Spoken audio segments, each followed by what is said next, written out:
me just sit next to you so we're looking at it together. So what I want to do is, we have a whole bunch of people coming in, you know, from your neighborhood. Somebody saw something, somebody knows where these kids are. And I keep saying kids, I'm sorry, you kids in your life. And I should say, I work these quite a bit, and so tonight, if I make one of those mistakes when I say kids instead of your wife and kids, I apologize. We work it a lot, and so I apologize if something comes out wrong, or, anyway. So, I know you're going through a lot, so we're not going to keep you here all night. Can we go through this? So, okay, let's see, 148 doorbell detected visitor. What does that mean? So the doorbell has a camera on it when you get up to a certain proximity, and when you ring it, it detects a visitor. Okay. We're already distracting me there. Oh. So in fact, you know, why don't we do this? So I work a lot of stuff like this in bank robberies, and when I talk to, you know, a witness at a bank robbery, sometimes I find it best for them to just say,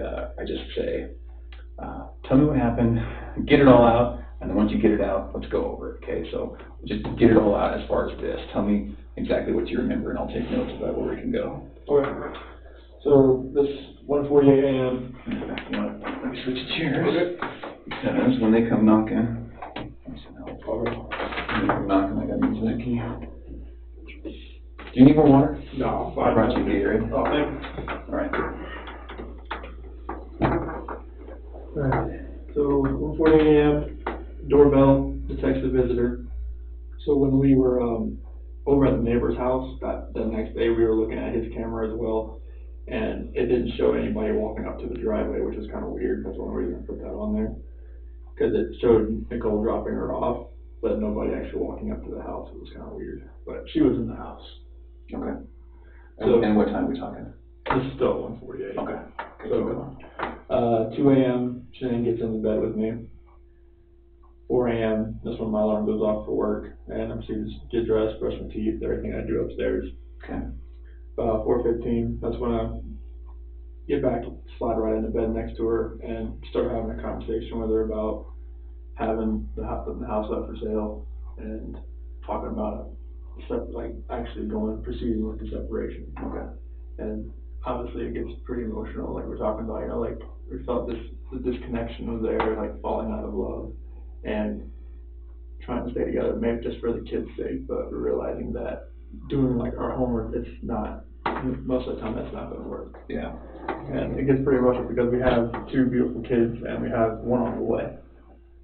So it's just a matter of like, it was very emotional, we were both crying, and at the end, we just said, you know, she said she was going to take the kids to her friend's house for the day. She would be back. Okay. And I was like, okay, it's fine. And so I went downstairs, made my protein shake. It was 5 a.m. That's when I did that. Packed my lunchbox, had my oatmeal, chicken, filled my water jug up. 5:15, I went outside, backed my truck up, was loaded up. Had my book bag, my lunchbox, computer, water jug, my big clear container. I put big clear containers in my truck so it's easy just to pull out, pull in, just depending on what I'm going to use. My O-ring kit, and I knew I was going to do some stuffing box rubbers that day, so I got some various open wrenches from my toolbox, and I know those would work better than the ones they would give me. Okay. 5:30, that's when I went to work. Okay. And I hadn't heard from Shanann for about 2 hours there, so at 7:40 I texted her and asked her if she could tell me where the kids were if she took them anywhere. Okay. Nothing. Okay.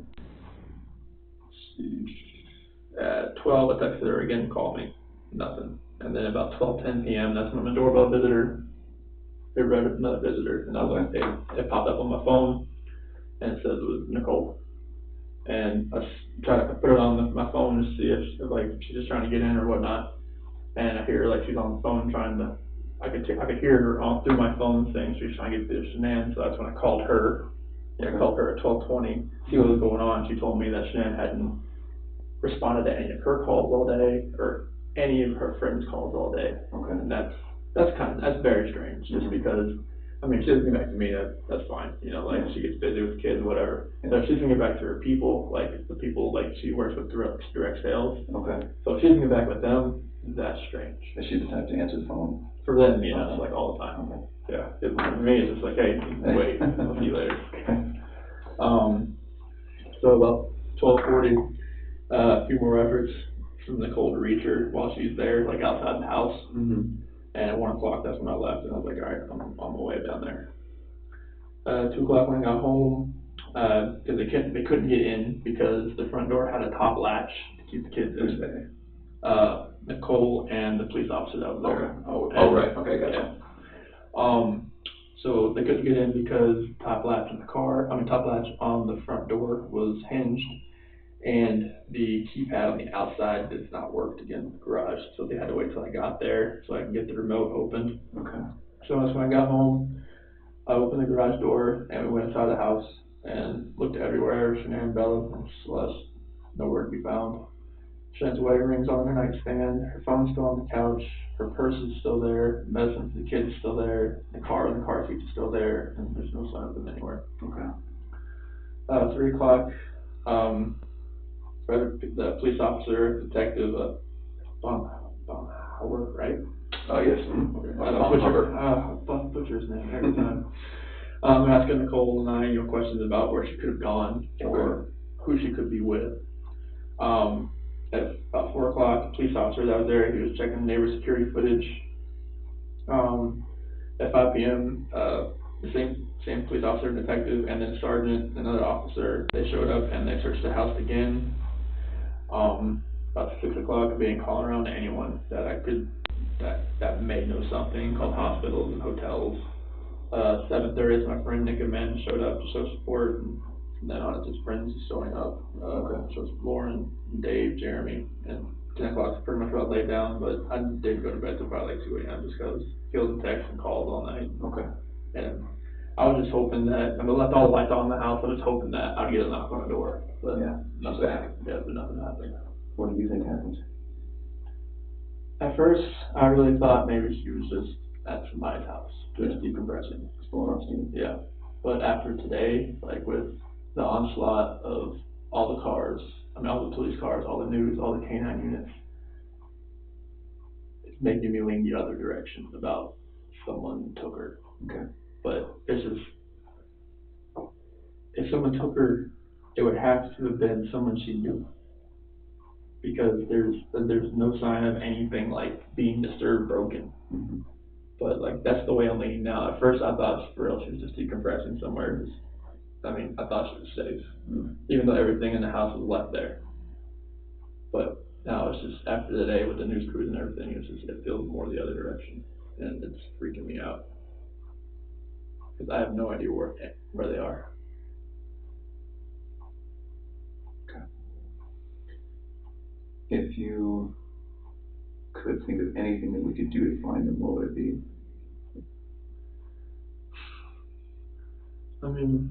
Everything that I've exhausted so far is like people that have car seats, because she left the car seats, and she would never just. Bella could sit in a regular booster chair because she's about that time. Mm-hmm. Celeste isn't quite there yet, but all the people that I know that have cars, they've contacted me. Mm-hmm. Unless it's, there's definitely a chance it's somebody I don't know.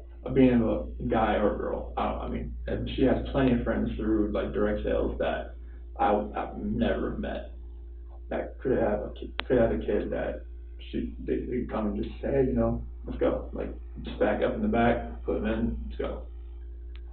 But I wouldn't have the name, I wouldn't know who they are. Okay. And this is like that's what's driving me nuts. It's like when I told the news crew, like if she's out there, like just come home. Like if someone has her, or like not just has her, but she's at somebody's house and she's just decompressing, it's time to come back. Because now this is real. Okay. This has gone to a different level. Absolutely. Okay. Do you have an inkling of if it's good or bad? Yesterday, I would have thought that she was safe and it was good that she was in that she would come home. Today, it's more on the other side, because I don't think that she would let it get this far if she was just decompressing somewhere. I mean, she's not talking to anybody. As far as, I mean, people that have reached out to me that I haven't talked to in like a year, that are friends with her. Like one of her like best friends, Mark Judy, lives in Florida. She works in the police department down in Miami, and she called me today. Like that's one of her friends she would confide in. Oh, okay. So and she hasn't heard anything. Nothing. And nobody's heard anything. Her parents, I mean, she doesn't like talking to her mom, but still, her mom calls her enough that she would at least answer once. Yeah. And if she's, I mean, I'm married, I know how it is. If she's hacked off at her husband, would she call him home? She would call one of the friends that contacted me. Okay. At least one of them, because she has a close-knit group. Okay. But the fact that none of them know anything is very strange, because one of them would have said something by now, seeing what this is escalated to. Is it possible that her close-knit group isn't close with you, and there is somebody who knows where she is right now? I don't think so, because, I mean, Nicole is she's very close with Nicole. And the way Nicole is acting right now, as far as how emotional she is yet, there's no way, like, she knows.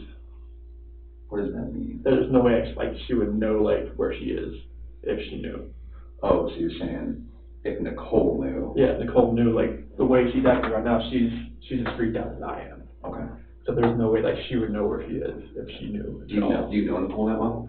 I'm decent. I mean, she's been over at our house a good amount of time. Oh, okay. Yeah. And you've obviously spoken with Nicole? Oh, yeah. And you don't have any weird feelings from her? No, she was there at the house. Like, she was the one that was ringing the doorbell trying to see what was going on. Okay. Do you have a sense that the police here, or the FBI here, do you have a sense that we have a good enough list of people to call and check with? I think so, because I've gone through my entire phone. I know Nicole's gone through her entire phone. Amanda, anybody that lives here that knows Shanann, they pretty much have the same contact list. Okay. So if there's somebody that's not on my phone, it's on theirs. Okay. Has somebody,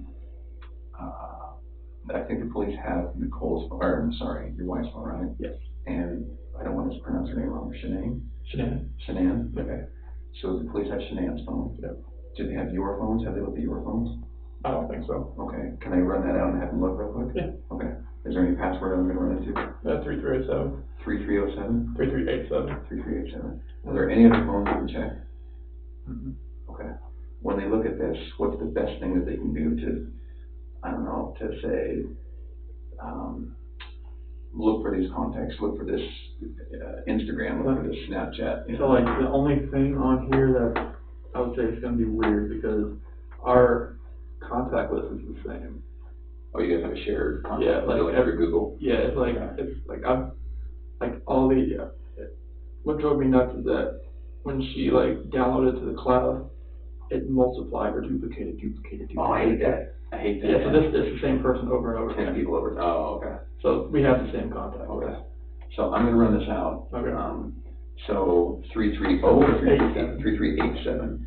And I really want them to just not physically rip this phone apart, but really dive in. Okay. And are you okay with that? Yeah. Okay. I mean, I'm going to hand this off to somebody. Okay. All right. I'll be right back.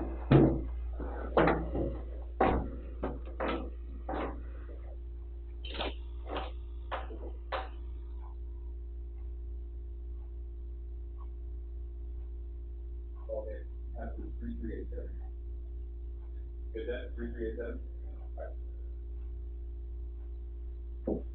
Are there any other phones at home we can look at? That's the only ones I know of. It's hers and mine. Computers. She has a laptop, but she barely uses it. Okay. Where's the laptop? In the office. At home? Yep. Okay. I think that, I'm sorry that I'm catching up here. This always happens. The police are the first people to get a call. Then when it's serious like this with missing kids, then a day or two later we come in. So I'm sorry, I'm playing catch up. It's always good to repeat it though. So laptop at home, does it have a password?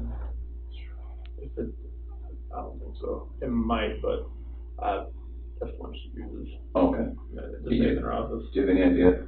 I have an idea what the password could be. Okay. It's like 428 4915 capital S lowercase W. That's their main password. 4284915, capital S, lowercase w. And we'll probably just have you bring that invoice. Is that okay? Okay, so they don't have it now, the cops don't have it now. Okay. So laptops, any other, like a Fitbit, is there, tablets? iPad, but I have not found that. Does she have it? I've not found it yet. She has it, but I haven't seen it in the house. Okay, so possibly she has it? Possibly. Oh, okay. When did you buy that? Ooh, that was a long time ago. And so is it a full-on iPad, like? Yep. You could use it to, like, Wi-Fi. Wi-Fi? Could you use it to navigate to an address? You could text from it. Oh, okay. So then, if it's possible and she has it and she's somewhere hurt or somewhere that we can't find her, she can't. In other words, could we somehow track that? Does that GPS? It has to be connected to Wi-Fi for it to actually. Oh, so it's not like a phone then? It's a. No. Okay. She has a watch as well, but I have not found that. She has like a Apple Watch. Apple Watch. Okay. Do you know where that is? I have not found it. Okay. It's not on the charger. And it's not at your house that you can tell? Okay. Do you think the password for the iPad is the same? No, it'd probably be 2385. 238. Is that common for her? Yes. And On a 4-digit it is. Okay. What about for her Apple Watch? 2385. 238. Okay. I don't have an Apple Watch. Is that one where you have to unlock it usually? Okay. And does she usually have a password? Mm-hmm. Okay. On her phone it's different because it's 6 digits, but. Okay. What's your phone? It's going to be 013119. Is that the birthday or something? The next baby. Oh, due date. Due date. Okay. I'm sorry to hear that, man. So if she's, and again, this is probably something that the cops in the other room know about. If she's due in January, she's 4 or 5 months pregnant? She was 14, 15 weeks. Okay. All right. Did you guys know the sex of the baby? We weren't going to tell anybody yet. But you do know it? Mm-hmm. Okay. But she knows it? Yeah. Okay. So let's finish this, and then we'll get into more of this. Okay. So how else can we track her? Does she have another phone that you know of? That's the only phone I've ever seen her use. Okay, what's your phone number? 910-850-3286. Okay. So, strap on your CSI hat. You can imagine the FBI has some pretty cool tricks and toys and everything. Is there anything you can think of that should be given that we're on? Honestly, everything that I saw there was like, it took me on a whirlwind. I didn't think all that was going to happen. So that everything that happened today, I thought you guys were like spot on. Okay. Is there anything that a friend has said? Oh, has the FBI done this? Well, you probably didn't know the FBI was involved until an hour ago. Yeah. Is there any good ideas that your friends have had saying, man, I gotta try this, I gotta do this? A lot of people have asked about Amber Alerts, but I'm not sure like why that. I'm not sure I'm sure Amber Alerts have to deal with like, all right, if you know someone has taken a kid, like since the last person you saw was the mom, and you don't think everybody's gone. Yeah. That's probably why Amber Alert's not really used in this respect. Well, they did a press statement. So Amber Alerts are a little bit different. One thing that helps Amber Alerts is cars. When you're driving down the freeway and you say, missing person, look for this car. What car do we look for? That's the only car she has is the one that left in the garage. A Lexus? Mm-hmm. And that's what you drove here tonight? Yep. Okay. Do you have any other cars that you drive? Just my work truck. Okay. Lexus. Lexus is here. Okay. How could she have left the house? Only way she could have left the house is if somebody picked her up, but it would have to have been from the back. Because it's the camera in the front, where the neighbor, the way it faces the driveway, it would have picked that up. Only thing it picked up was me leaving at like 5:26. Okay. I didn't know. Is it your camera? It's neighbor's camera. Oh, did he tell you? Yeah, we were all over there watching it with the officer. Okay. All right. They just showed me loading up my truck. Oh. Is it on all the time? His camera's on all the time, yep. Okay. And all it saw was you leaving? Yep. Did it show her coming home? I didn't show her walking in, no. Okay. But she was in the house when I left. Obviously. So I was just like I'm just trying to think. So the camera, is it possible that it doesn't catch everything? The motion detector? From what I saw, I think like he showed me other like examples, but it was picking up like minuscule things here and there. Like it was like it didn't take much to like just get it to start recording. Oh, so it probably is a motion detector then, if there's start points. Yeah. Okay, all right. Okay, so then there's his camera, your security system. And my doorbell camera right there. Your doorbell camera. And the only thing that was strange about mine that morning was that when I left, it said garage door 2 remained open. When you left? Were you parked in the garage when you left? I pulled out and it said, I thought it shut. Oh, okay. And it said main garage door 2 open when I went back and looked at all the history.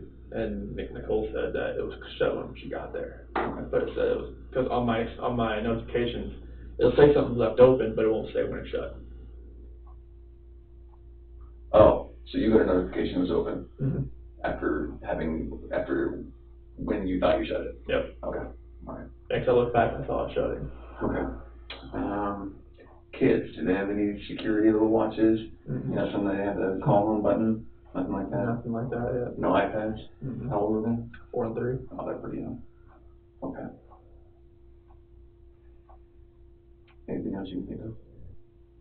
Honestly, like we've exhausted like every option, every friend that we know that could have helped her. Okay.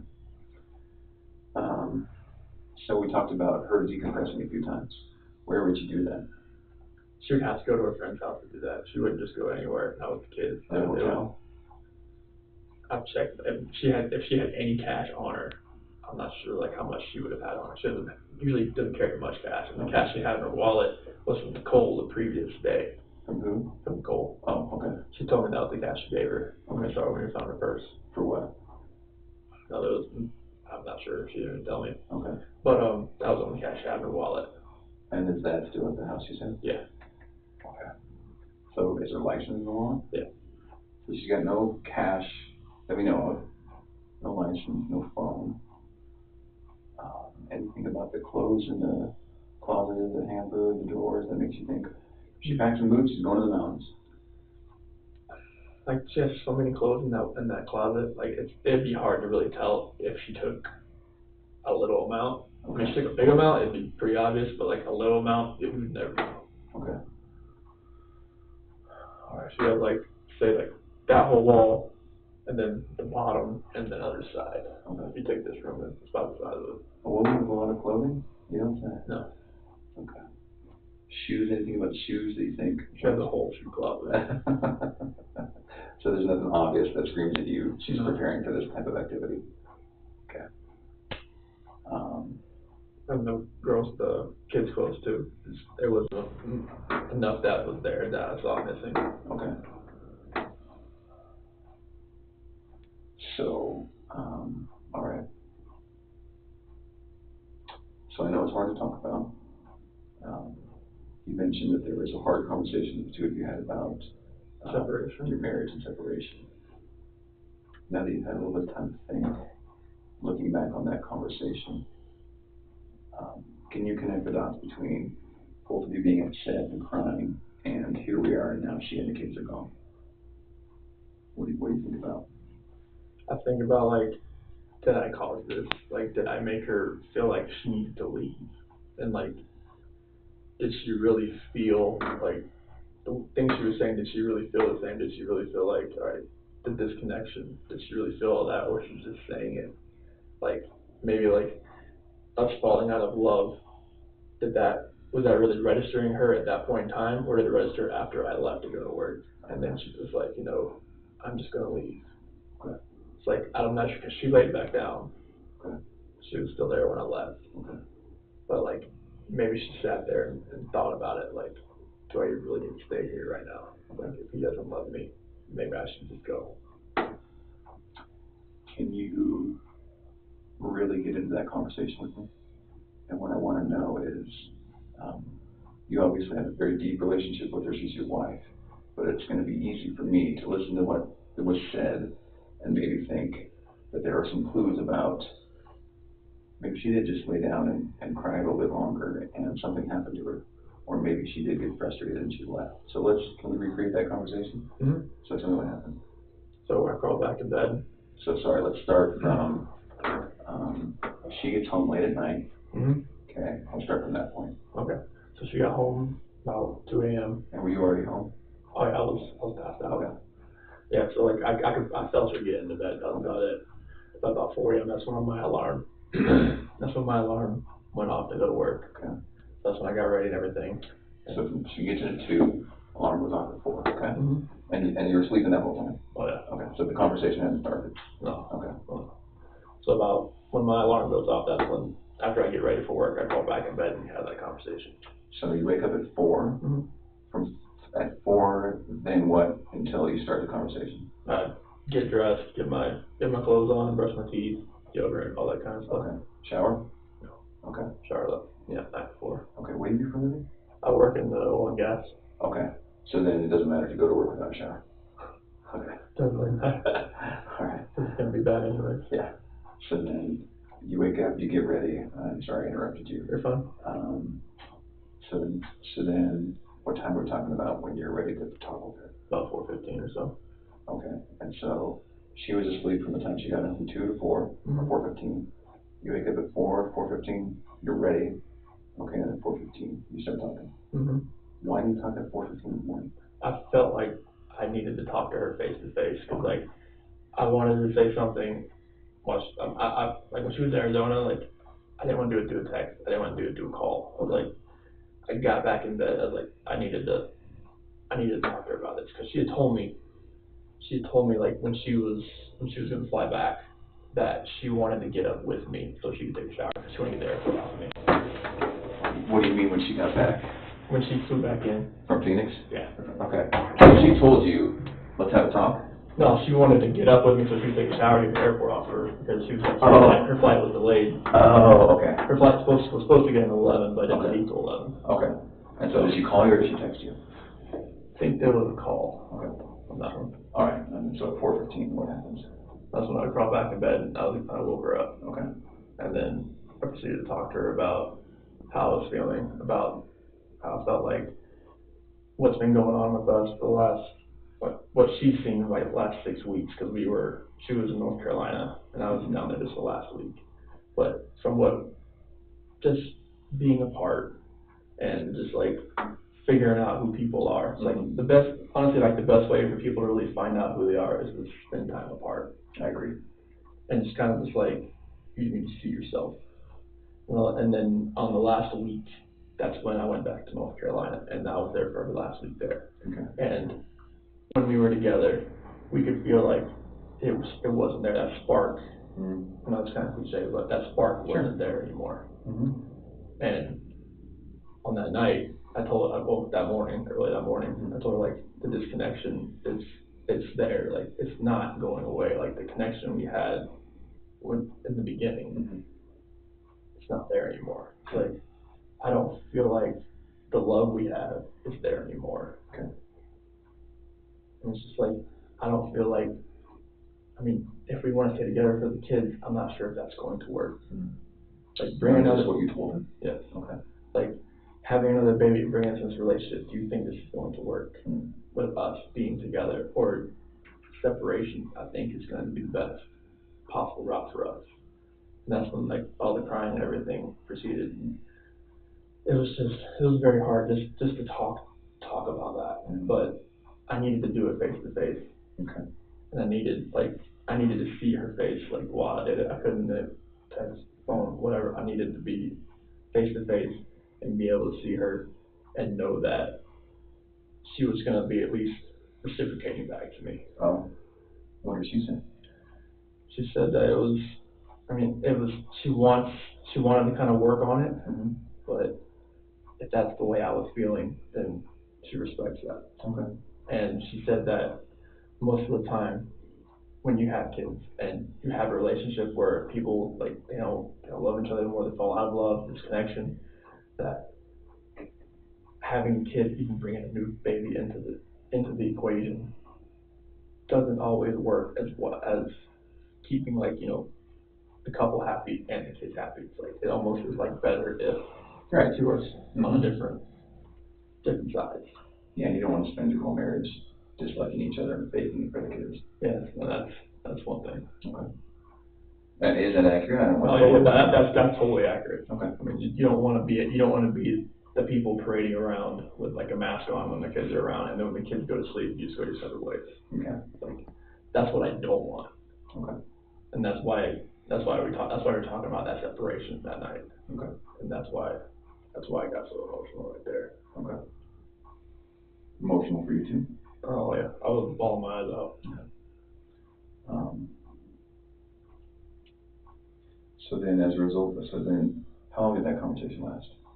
It left, so about 4:15 when we started. We talked about the house as well. Okay. What did you say about the house? Like, we needed to sell the house. Like, there's no way, like, we can stay in this house and have another kid and be able to just keep everything afloat. And she's like, well, where do you want to move to? I was like, well, we can move to Brighton, we can move, are you familiar with the area? Kind of, yeah. Okay. So we can move to Brighton, we can move to Vermont, we can move, like, wherever, somewhere that's cheaper. Okay. And she was like, well, because she had already contacted the realtor the week before through an email. Oh. To see, like, what she thought. And that's when, like, I actually contacted Ann that day, like, pretty much 8 o'clock that day. Who's Ann? The realtor. Oh, okay. Yeah, and asked her, like, if we can get the ball rolling, like, see what she thought.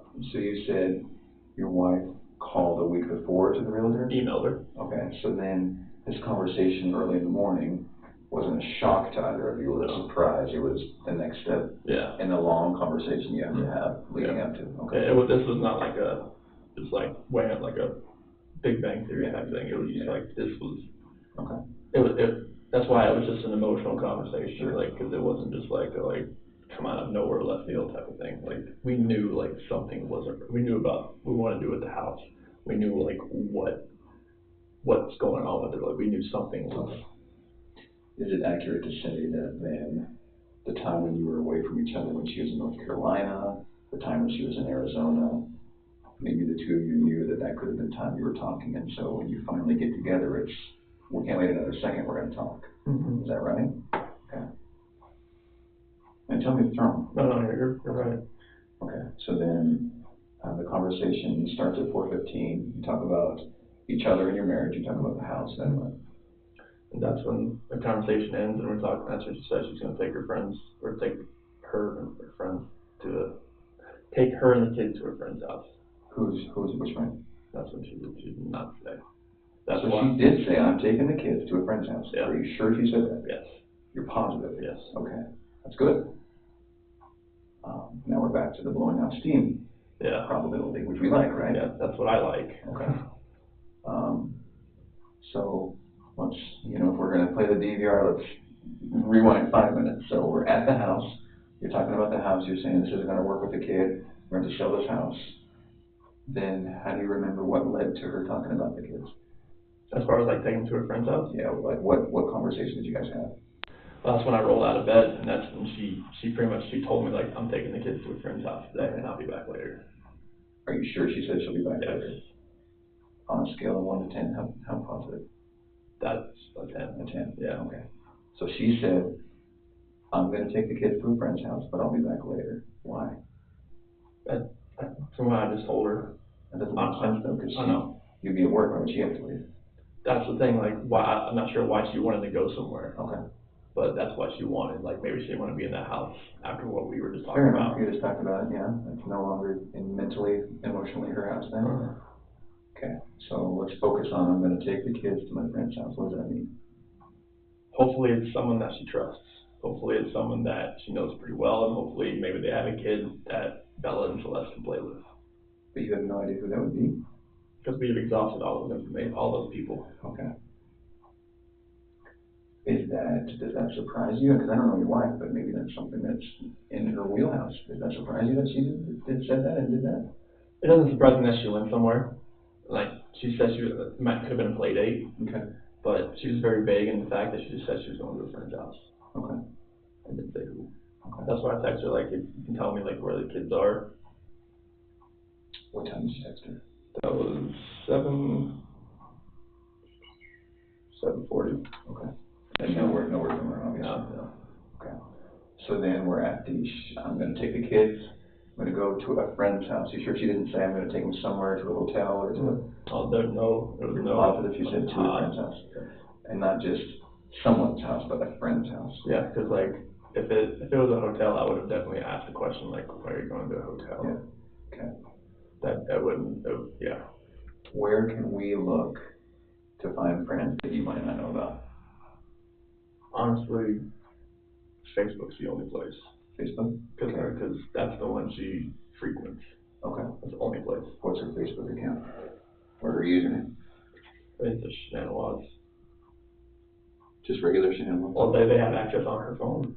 SHAN. ANN. ANN. And so they can, I think they can log into the phone, right? I think they're in her phone, right? Oh yeah, they just gotta hit the icon and it's right there. So it's right there. They They can do whatever they want. And they can, okay. All right. Yeah, it doesn't take much. It's always logged in. Okay.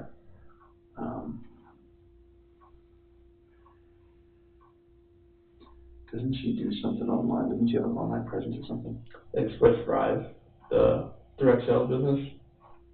Isn't that her job? Yeah. It's called what? Thrive? Yeah. The company's called The Bell, but the company's called The Bell. Lavelle? Yeah, LE-VEL. LE-VEL.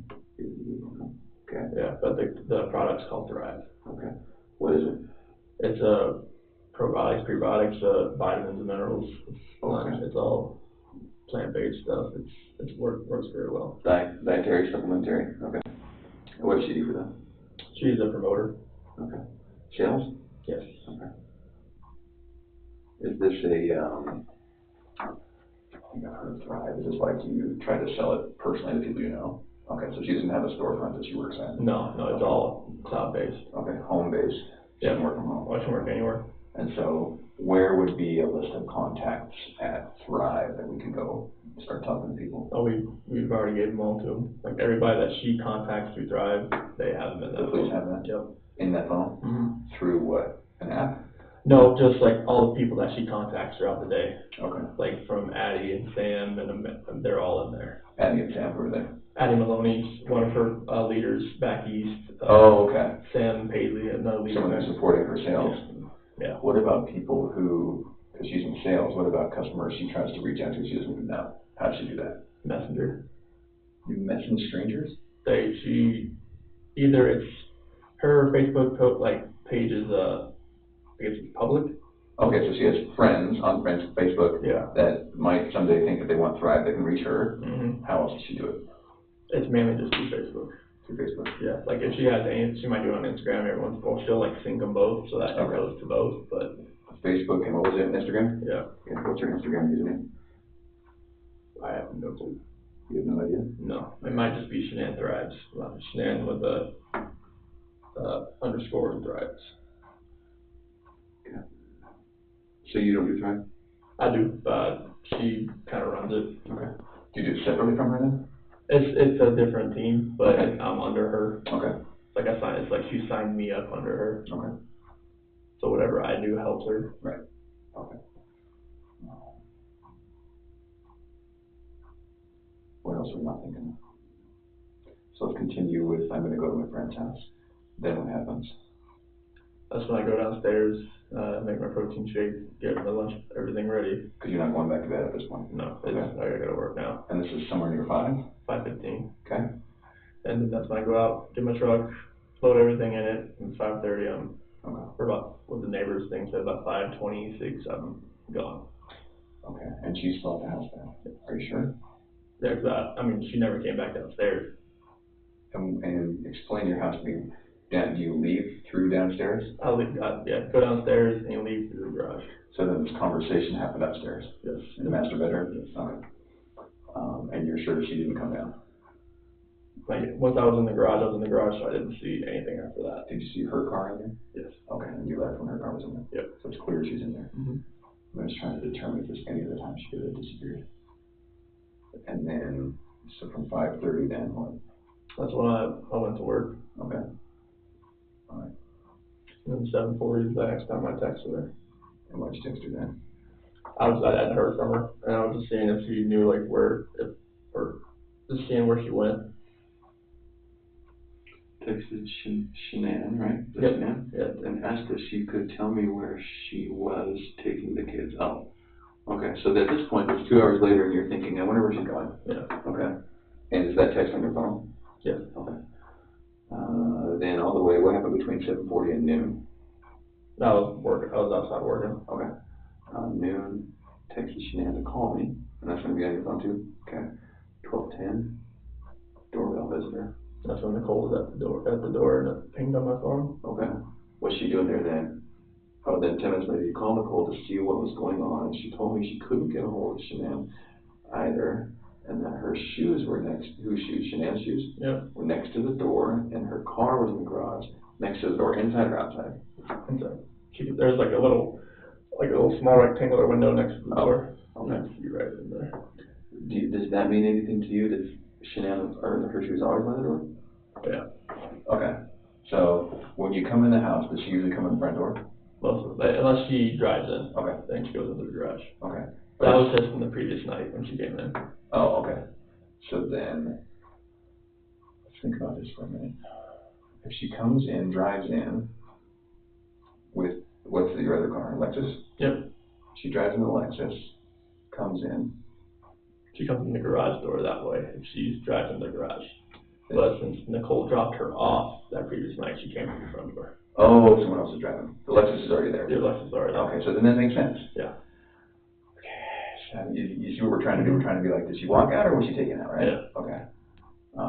So then it makes sense that her shoes were still right there. Mm-hmm. But she's obviously not wearing those shoes. Okay. All right, let's keep going. 12:40. A few more efforts by Nicole to reach her. How do you know? Because that's when she was still at the front door, and I was to reach her at the front door. Yeah. Okay. 1 p.m. I'm now on my way home to check on my family. Is that just because you're worried based on the conversation with Nicole? Had the police contact you by then? No. Okay. 2, I arrived. Sorry, go ahead. But Nicole said she was probably going to call the cops. Okay. All right. Now, so it sounds like Nicole's pretty worried. Mm-hmm. More worried than you. Well, so once she couldn't get anything out of her and nothing was going on in the house, I was like, all right, I gotta go home. But it sounds like Nicole was more worried. Yeah, because most of if she doesn't text me, I understand that. Okay. Sometimes that happens. Okay. But for her not to get back to her direct sales group, that was very unorthodox. Okay.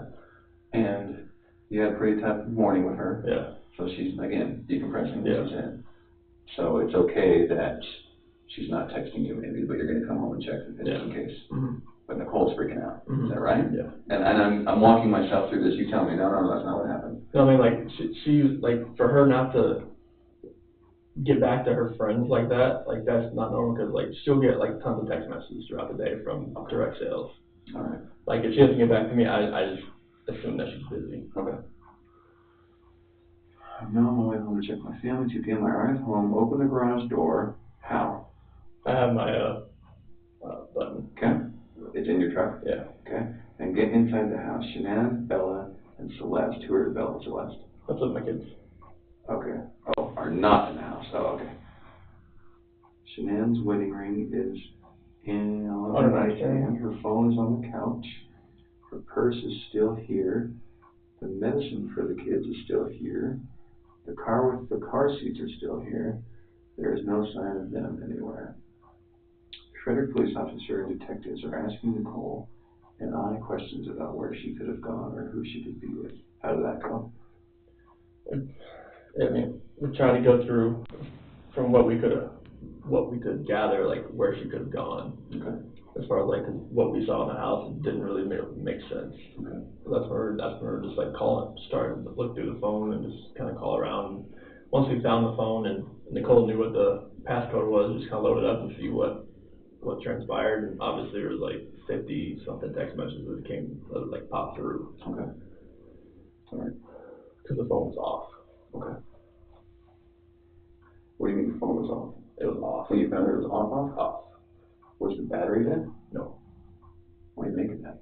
I have no clue. Why was it off and why was it not with her? It's weird, right? Because if you're saying that she does a ton of texting and marketing and sales and calling certain people back, okay, how would it turn off? You'd have to turn it off. Okay. Because it wasn't dead. It was like 50% or so, I Are think. you sure? Okay. And it was on the couch? Mm-hmm. What do you make of that? Oh, usually it's not right by her nightstand. Okay. That's usually where it always is. Nightstand in the bedroom? Yeah. Okay. Anything else about that? No, that is weird that it was sitting like on the couch cushion, like right there. Okay. So, can we back up a tiny bit? You come home, no one has been in the house? No. Okay. No one could get in the house, is that right? Yeah, unless you had a garage door. Okay. And that's how you got in? So I got in. So at this point, you get there. Are the police there at this point? Yes. So you, the police, Nicole, that's it? Her son. Her son, what's her son's name? I think Nick. I think his name's Nick. Nick.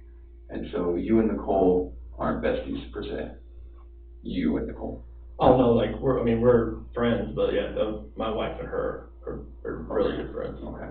And so Nick, you don't spend much time with Nick? No. Okay. Why is Nick there? That he was just with his mom. Okay. Is there anything weird about Nicole and Nick? Not that I really think of. Do you think anything about your wife not being around has anything to do with Nicole and Nick? I would hope not. I mean, like, Nicole is one of her good friends.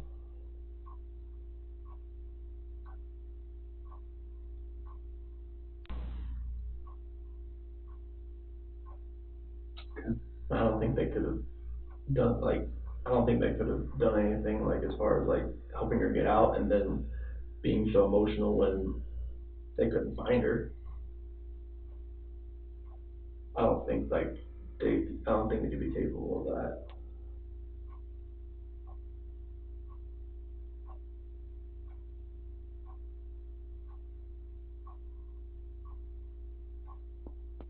Okay. So then they're at home. Police officers there. Mm-hmm. Then walk me through that. So as we go through the house, Do you immediately go through the house? I open the garage door and I just go into the house. I'm looking, like I just go in the garage door and I'm looking. Is the police officer saying, "Hey, let me talk to you for a minute"? No. No. Okay. What's the vibe like? I go up there, shake his hand, but I'm like opening the garage door at the same time. Okay. And then I go through, and then they're waiting at the front door. I go in, open that up, and then they come in. Oh, so they didn't go in the garage door with you? Okay. Well, they went in the garage. They didn't come in the way I did. All right. So then everybody goes in, okay, and then what? I run upstairs and I look in the bedrooms. Okay. And because that's where she would be? That's where I would expect. So is this a standard house, upstairs bedrooms, downstairs living area? Yep. Okay. There's one office downstairs. Okay. And then upstairs, then what? I'm going to Bella's room, going to Celeste's room, playroom, master bedroom. I'm looking everywhere, like bathrooms, and nothing. Okay. And then? I found the wedding ring right there on the nightstand, and then. Right then? Yeah. Okay. Is that weird? She only takes it off and she covers her hair. Okay. And she'd already covered her hair like the week before, so okay. That was just like probably a result of her conversation. Oh. I would think. Okay. And then Nick finds her phone on the couch. And why did he find her phone on the couch? What's he looking for there? I don't know, he was looking. For clues? Clues, just looking around too, and just happened to run across it right there on the couch next to the cushion. So he found it, it's not as though you were calling it to find it, he just found it? Yeah. Okay. Then what? Saw Nick, he puts the passcode in, because it was a 4-digit passcode before, and it was a 6-digit this time, so now. Like 013119? Yeah. She knew her friend's passcode? Yeah, I didn't, because it used to be 2385, but when she changed it to 6. Why did Nikki know it? Maybe she knew it over the weekend, because I'd never seen a 6-digit passcode on her phone. Is that normal to you that Nicole might share her passcode with somebody? I wouldn't think so. Do you know her to have done that before? No, because she's only told me her passcode before. Like her phone's her lifeline. So. Okay. Are she close with Nicole? She's decently close. How long have they known each other? Probably at least over a year. How did they meet? when Shanann's mom lived here, Shanann's mom worked at she's a hairdresser, and Nikki was like one of the managers. Oh. Nicole, sorry. Okay. And then did Shanann get her hair done there or something by Nikki? No. Okay. Just Shannon's mom and Nicole were friends, and then Shanann got Nicole into the bride, and Oh, okay. went from there. All right. So now we're at finding the phone, Nicole unlocking the phone, then what? Waiting for everything to load up and watching all the text messages pop up, phone calls, missed calls pop up, and go from there. And what were they? It was just people asking, like, are you okay? Where are you? Type things. Okay. All right. Okay, then what? The police officer, he looks at the phone, looks through it just to see like if anything looks, of any of the text messages. Mm-hmm. And then I walk downstairs and I'm looking around down there, seeing if I see anything at all. Okay. Nothing out of the ordinary. Okay. And then I think that was at 4:00. That's when because the officer, I went over to the neighbor's house to see if he saw anything. And whose idea was that? I think it was the officer, because Okay. he just went over there. And then that's when the neighbor called him back over to show him he had some stuff from the other night. Okay. Just show him like whatever he had, and that put motion on it. Okay. Who originally called the police? Nicole. Okay. And is that the time when you're telling me you're coming home and she's freaking out? She said that. She told me she was going to call the police, but I thought, okay, I'm coming home. It's like, let me look through everything. Let's see what's going on here. And on my way home, that's when she called me and said the cops are here. Okay. All right. Okay.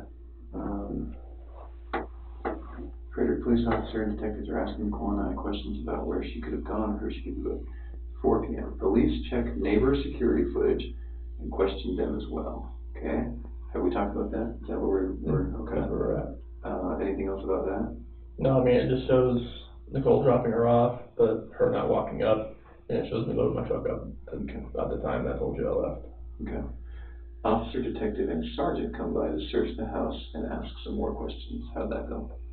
They just had me sign the paperwork to search the house. Okay. And I just waited outside and let them go through the house. There's a missing persons warrant, I guess. Sure. Okay. And did they find any other clues? Okay. Begin calling around to anyone I know that could know something or maybe see Shanann. Calling locals, hospitals, and hospitals as well. 7:30 p.m. Friends, Nick and Amanda come by to show support. Okay, so that became good. So 6 p.m. Begin calling around to anyone I know that could know something or maybe seen Shanann. What happened there? Same thing, like everybody that I've talked to, it's like they haven't heard from her, they haven't seen her, nothing. What's up? Who's helping you make these calls? That's just me. Just at this point. Were you by yourself? I was by myself. I'm sure Nicole and other people were doing that while they were gone. Okay. Because they were gone at this point. Where did Nicole go? Back to her house. Back to her house. She was there when they came back to search the house. Nicole was? She was parked outside. When is this? 5 o'clock? Yeah, she was parked outside. Did she come in and help them? No. Why not? Well, because they told me to wait outside. Oh, okay. Fair enough. Is there any weapons in your house? No. Okay. If we wanted to bring a lot more people with a lot more tools and tricks to your house, could we do that tonight? It's up to you. Okay. I was going to stay at a friend's house, and I was on my way over there tonight, but that's up to you. You're going to stay at a friend's house? I was. Okay. If we were to get into your house without you there, how would we do it? Punch the passcode in the front, 2385. Okay, that's the garage passcode? No, that's the front door. And I thought you were going to latch or something preventing you from getting in. I know, but if you don't latch it, it's... I just don't latch now? Yeah. Okay. We might think about that. I think it's a good idea. All right. What do you think? I was just going to go to her friend's house because I couldn't stay there last night. I couldn't sleep there. What friend's house? Nick and Amanda. Oh, is that her friends or your friends? They're both our friends. Okay. I run with Nick. Okay. And when you say hers, is that your wife or is that Nicole's? My wife. Your wife's? Shanann's friends? Yeah. Okay. Nick and Amanda. I think they're waiting outside right now, actually. Oh, are they? Were they the ones I saw on TV? More than likely. Okay. One bald guy? Young kid with a brim ball cap? Yeah. Colorado or something, Yep. maybe? That was Nick. That was Nick? Okay. I thought Nick was, no, wait, Nicole's, what's Nicole's son? Nick. So there's two Nicks now? Yeah. Okay, so Nicole's son is Nick. Yeah. And your friend is Amanda. Amanda and Nick. Yeah. Are they married? Yes. Oh, okay.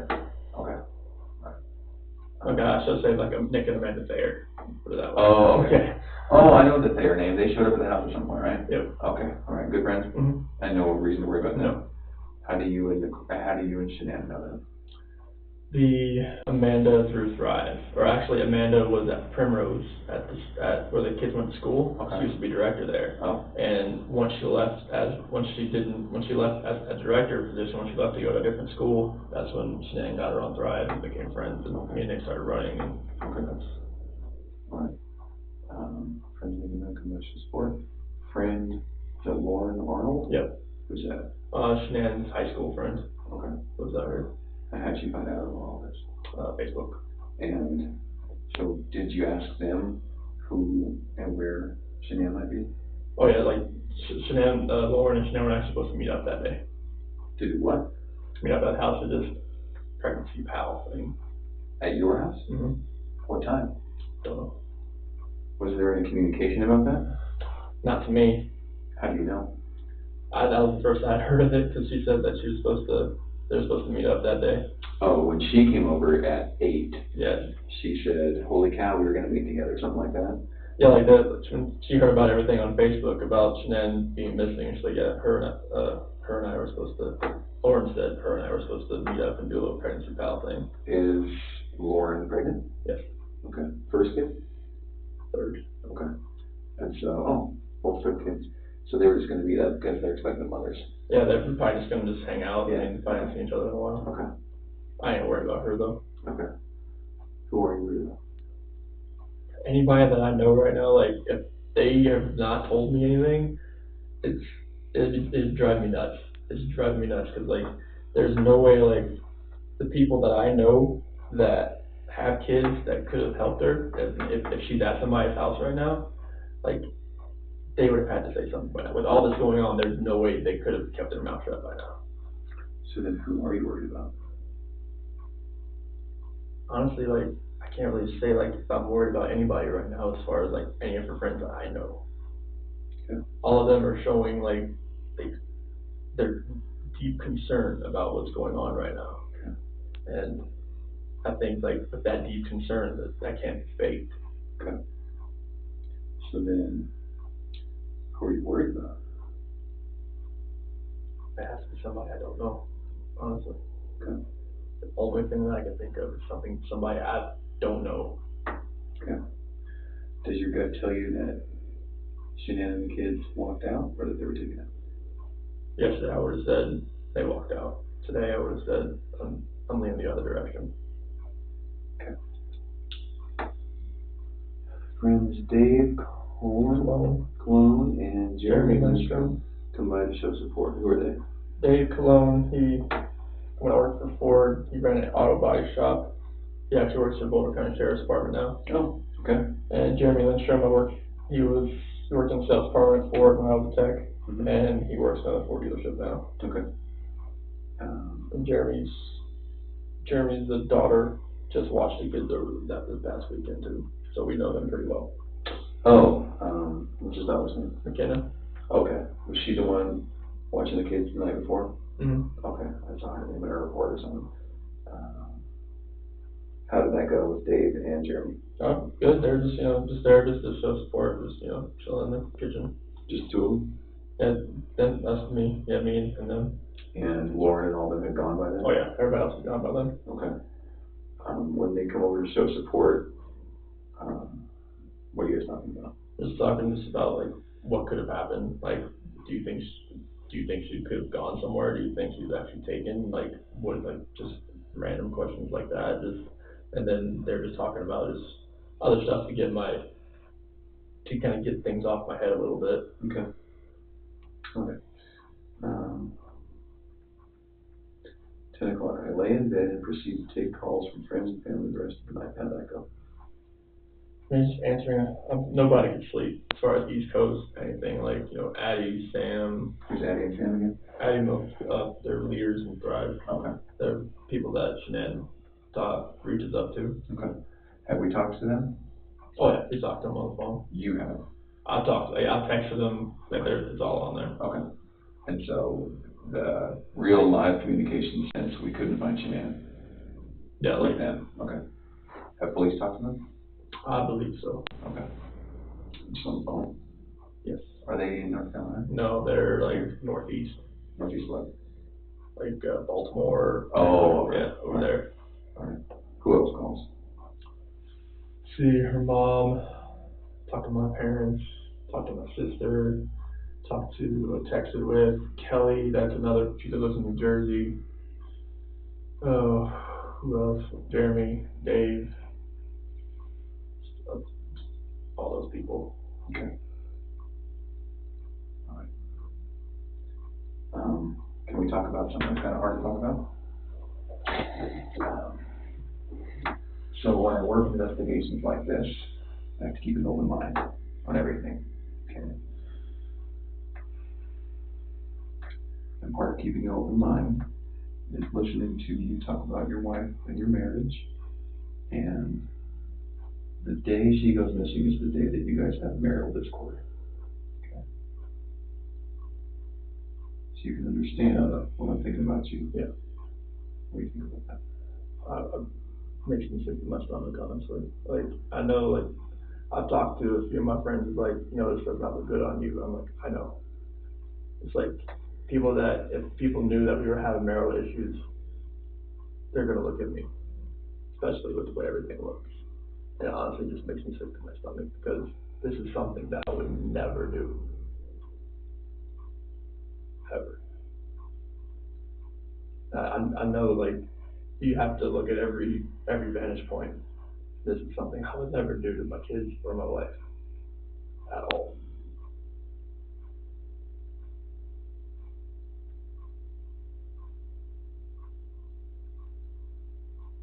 I'm not sure, like, what I could do, like, to make people believe that, just because if they knew we were having marital discord, they would automatically look at me. But there's no, I would harm anybody in my family at all.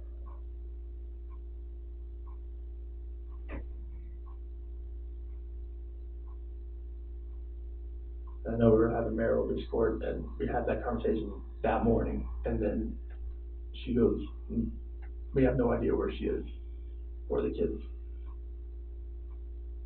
I promise you that I had nothing to do with any of that.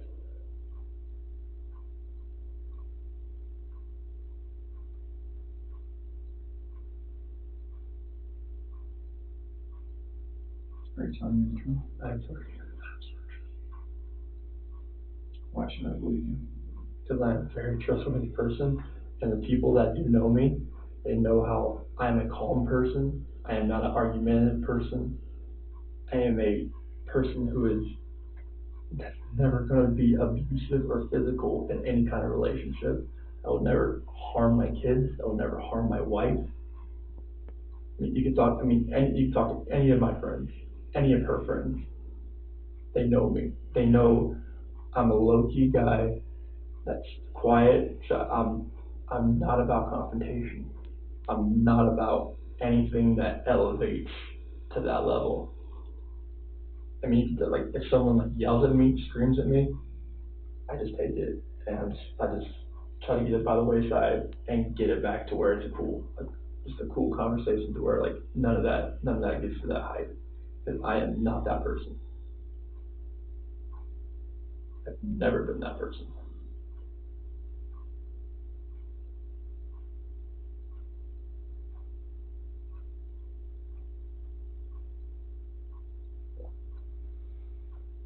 Okay. You can imagine it's my job. Okay. And I told you that tonight, we would talk about things and might offend you, you know that we have to get to the bottom of this. You know that? Yeah. Okay. Would you take a polygraph? Sure. Okay. Would you take it tonight? If that's what you want me to do. I've never done one. I don't know like what it involves, but You know where it is? from what I've seen, it goes on your finger. You know what the purpose of one is? That's for a lie detector test. Okay. All right. Well, why don't we do this? Let's take a little break. I'm going to come back in here because I have a lot more questions for you. Okay. I want to remind you that tonight is voluntary. Okay. I can't keep you in here. I won't keep you in here. If you want to get right up and walk out of here, you can do that. Okay. All right. Do you want to keep talking? I mean, I can. Okay. I mean, if that's what you want, I can keep talking. Okay. And you understand that I'm not arresting you right now. You understand that you can walk out of here at any time. Sure. Okay. Having said that, I do want to talk to you. I have a lot more questions for you. Okay. Okay.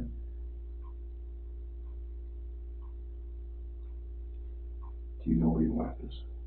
No. Are you telling the truth? I'm telling you the absolute truth. Okay. Let's take a tiny break. Get some water. Do you need to use the restroom? No. Okay. There's some water or Gatorade actually if you need it. I'm going to step out for a minute. I need to look over some of my notes. I'm going to come right back in here. I'm not going to be out very long, okay? Okay. All right, I'll be right back.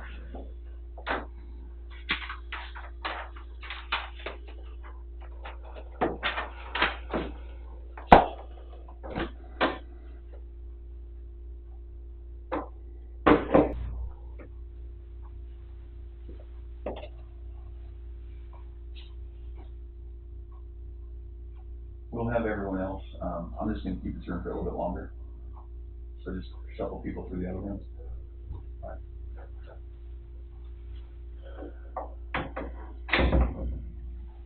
How you feeling? Looking at that picture,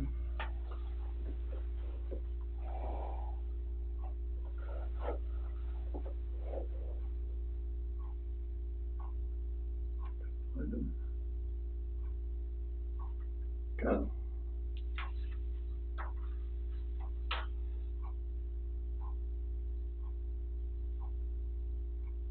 Celeste loves those shoes, even though they were winter shoes. They were what? Winter shoes. Those are her boots, aren't they? Shanann's gonna sell them off to like that Facebook marketplace. She had them on the windowsill there. And when we got back from North Carolina, she saw them sitting over there. And then she proceeded to take them back and wear them every day since they got back. No matter if it was 100 degrees outside or what, she loved those shoes. She always loved those shoes. And Bella, she always wore some flip flops. She always will. She loved that dress. She loved those flip flops. She loved that dress. She likes the buttons on the back. Is CC short for something? Celeste. Bella and Celeste. Mm-hmm. Tell me about them. BNC. Celeste. She's Rampage. She's always the one that's gung ho. She's always the one that's just like, she's off. She's either go or sleep. She's always the one growling. She's always been, she's a tiger. Bella, she's the calm, the mothering one. She's the one that's always, you okay? You okay? Fine? Okay. She's just the sweetest little girl. She's the one that favors me more, and Celeste is the one that favors Shanann more. And the way I look at it. You see some baby pictures of me, and Bella is just like, oh, the other way around for her. So when you say favored, do you mean look like? Yes. Oh, okay. I didn't know daddy's girl. That one is. Yeah, that's how it works, isn't it? Because the first one I wasn't really good at it yet. Second one I knew what I was doing, and she bonded with me right from the start. Yeah.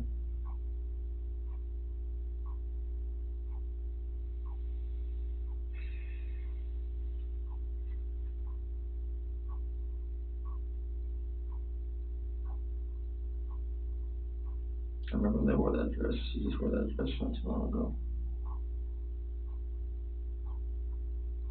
button the back of it so I could get her pajamas on. She's like, no, Daddy, button. I got button. I'm gonna love those spaghetti strap dresses. She likes long dresses. She was a girly girl. Always. She is just like, I always like tried to put her on a Supergirl t-shirt and she loved it. Every time.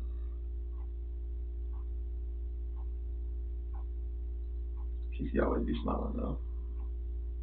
Bella, you have to like really kind of, like, you want some gum? She said you want some gum. She was looking in this picture. I think she's always just smiling on the camera.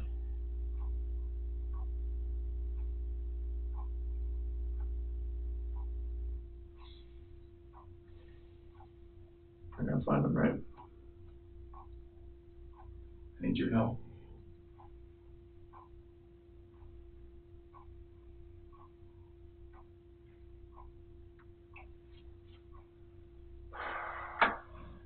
I gotta find them.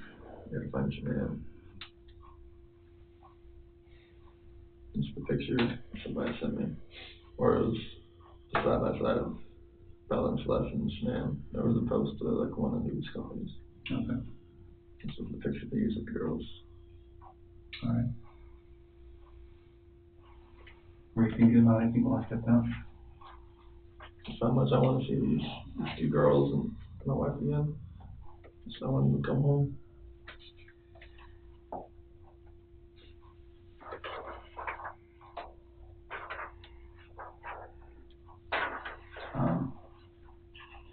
I mentioned that when children go missing in the FBI, it's a lot like you see in the movies. We like to get every single one of our recent sources.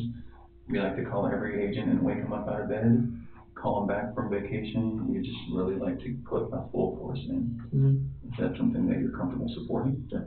Okay. That means that I want to have as many eyes, as many hands, as many investigators, as many evidence people as we can possibly get looking at your house. Okay. Can we do that right this minute? Up to. Okay. I'll stay out of the way if you want. Okay. That's usually best. For you, for us, for everyone. Okay. You want me to go stay at my friend's house then? Is that an option? Yeah, okay. I'm not sure if they're still outside. I'm Okay. not sure or not. All right. I have my phone. Oh, I forgot to ask you about your phone. Yeah, I don't have much to, I didn't have to take one here anyways. Okay. But, concrete block. So what I might do then is in, I don't know, 5-10 minutes, I might just step out for a very quick break and just say, guys, let's go in that house right now. 2385. You did tell me that, and I did write it. The garage is 2385? The front door. The front door, 2385, and that latch or whatever is not going to get in our way? It should be unlatched. Okay, good. All right. If it is, just call me.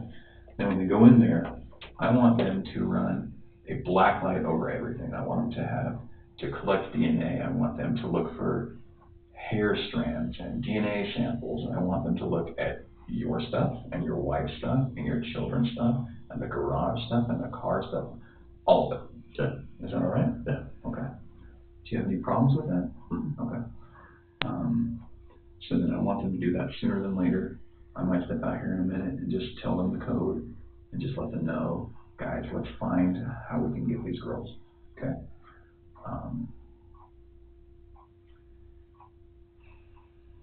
Can we keep talking about some complicated things? Sure.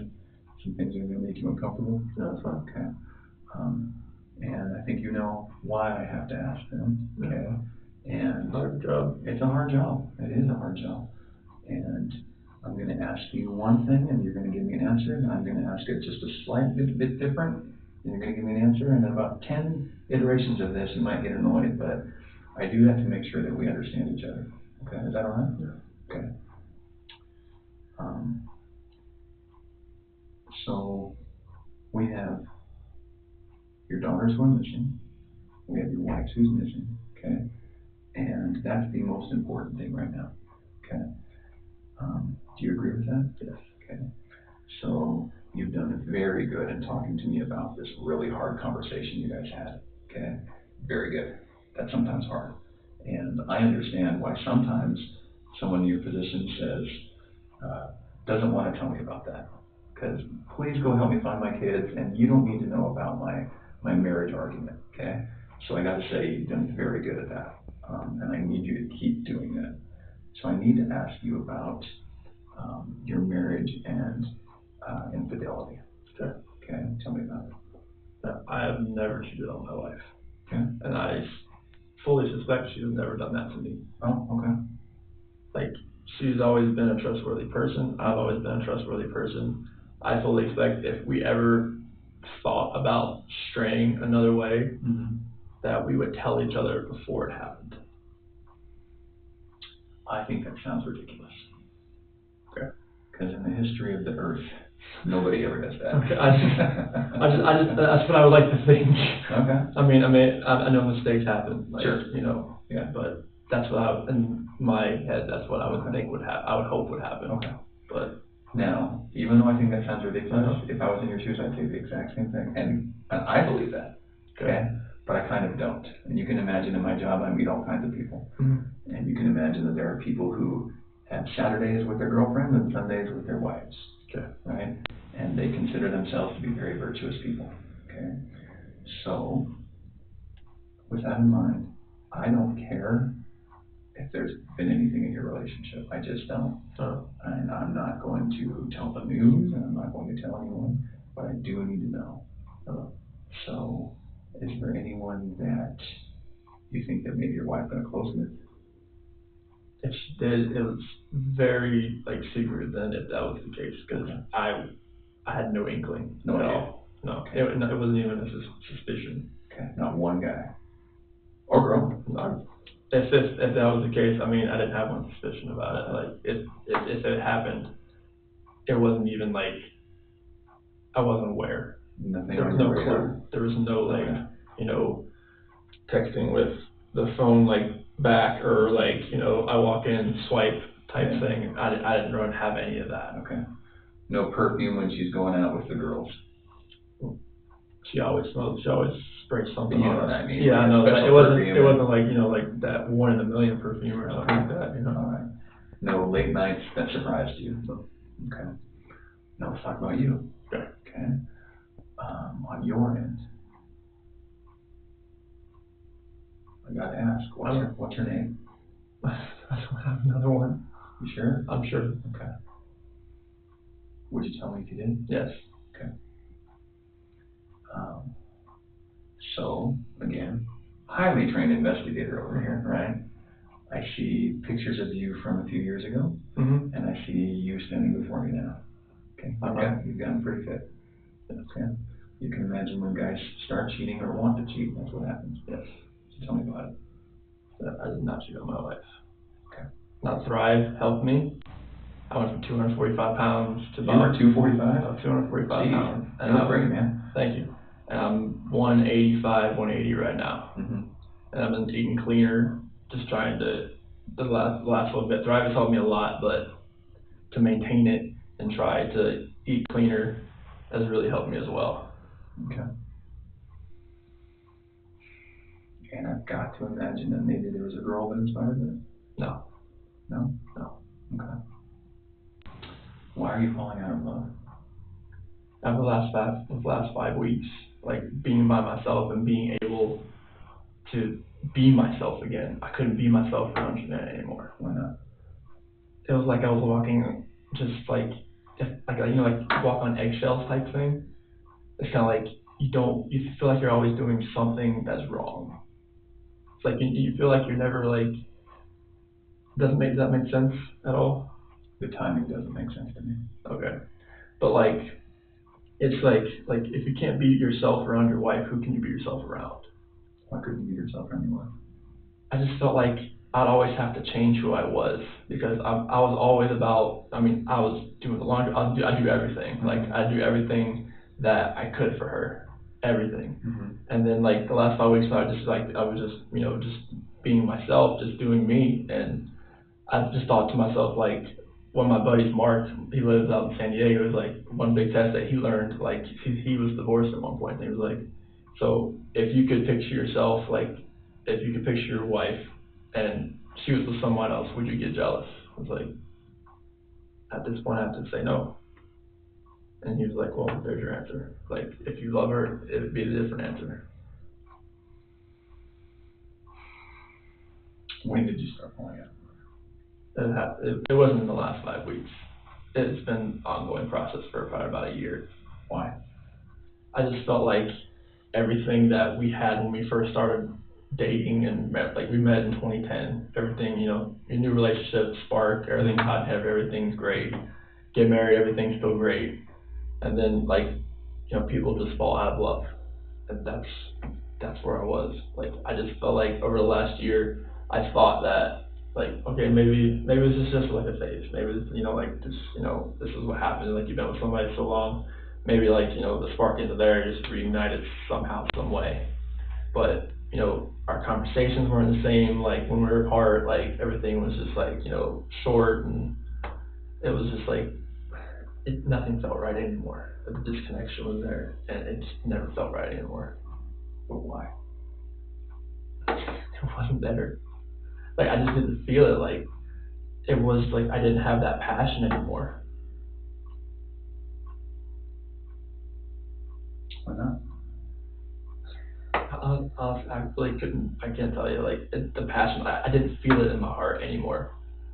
Like, I really can't, like, just give you a definitive answer other than that. It's like my heart wasn't in it. I gotta tell you, that sounds like a load of horseshit to me. I know. What about the girls? Bella and Celeste are the light of my life. I'd do anything for those girls.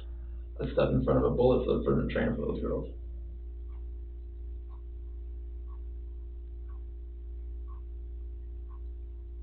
It doesn't add up to me, then why did it spark back? The relationship between me and Shanann has nothing to do with the love I have for these girls. I mean, the love for these girls, they're the light of my life. I would do anything for them. Mm-hmm. But me and Shanann talked about, like, if we separated or if we stayed together, like, what's best for the kids? Like, do we stay together for the kids? That, you look it up, it doesn't work that way. Like, it might cause more issues for the kids later on down the road with their psyche or personality or something. They know when they get older, they see, like, oh, mom and dad don't sleep in the same room anymore, like, what's going on, type thing. Okay.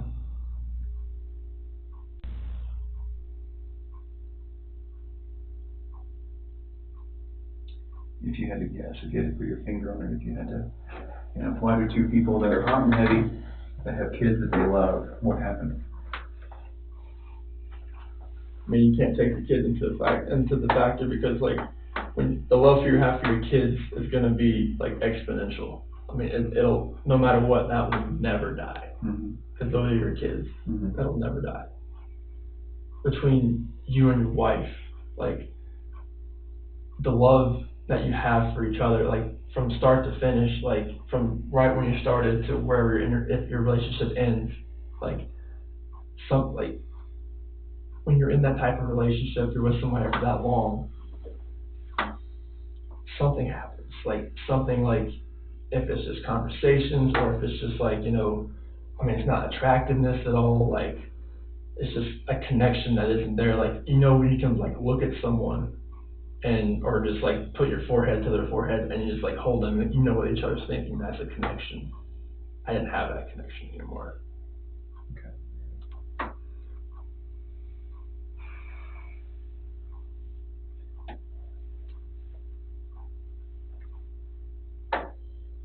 What do I do to help you walk out of this room and not look like the person who's responsible? You have to trust me that when I tell you that these two beautiful girls right here, I did nothing to them, and to my beautiful wife, I did nothing to her.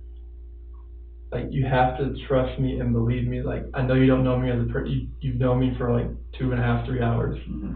and I don't know what your opinion is, but you have to realize that these two beautiful girls right here and my wife, I had nothing to do with the disappearance. Like, they vanished, they were taken, someone has taken them, they're safe somewhere, we don't know.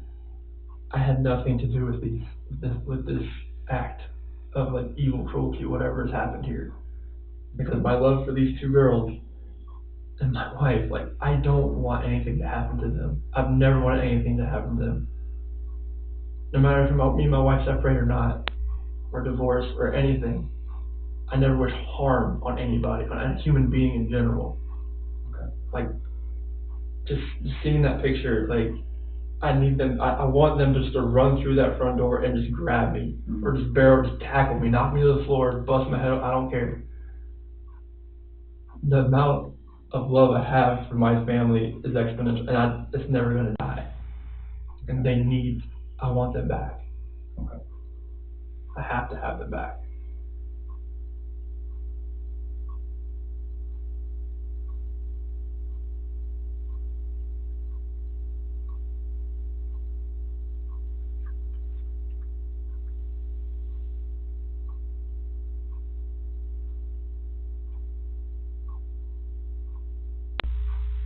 Tell me about a normal day in your house. So like one when I'm actually home all day. You know, let's pick a day. Okay, 2 months ago. Let's pick a Saturday. Let's pick a school day. A school day. Okay. So, well, I'm usually at work. Okay. But so usually on their lives and your lives. Okay.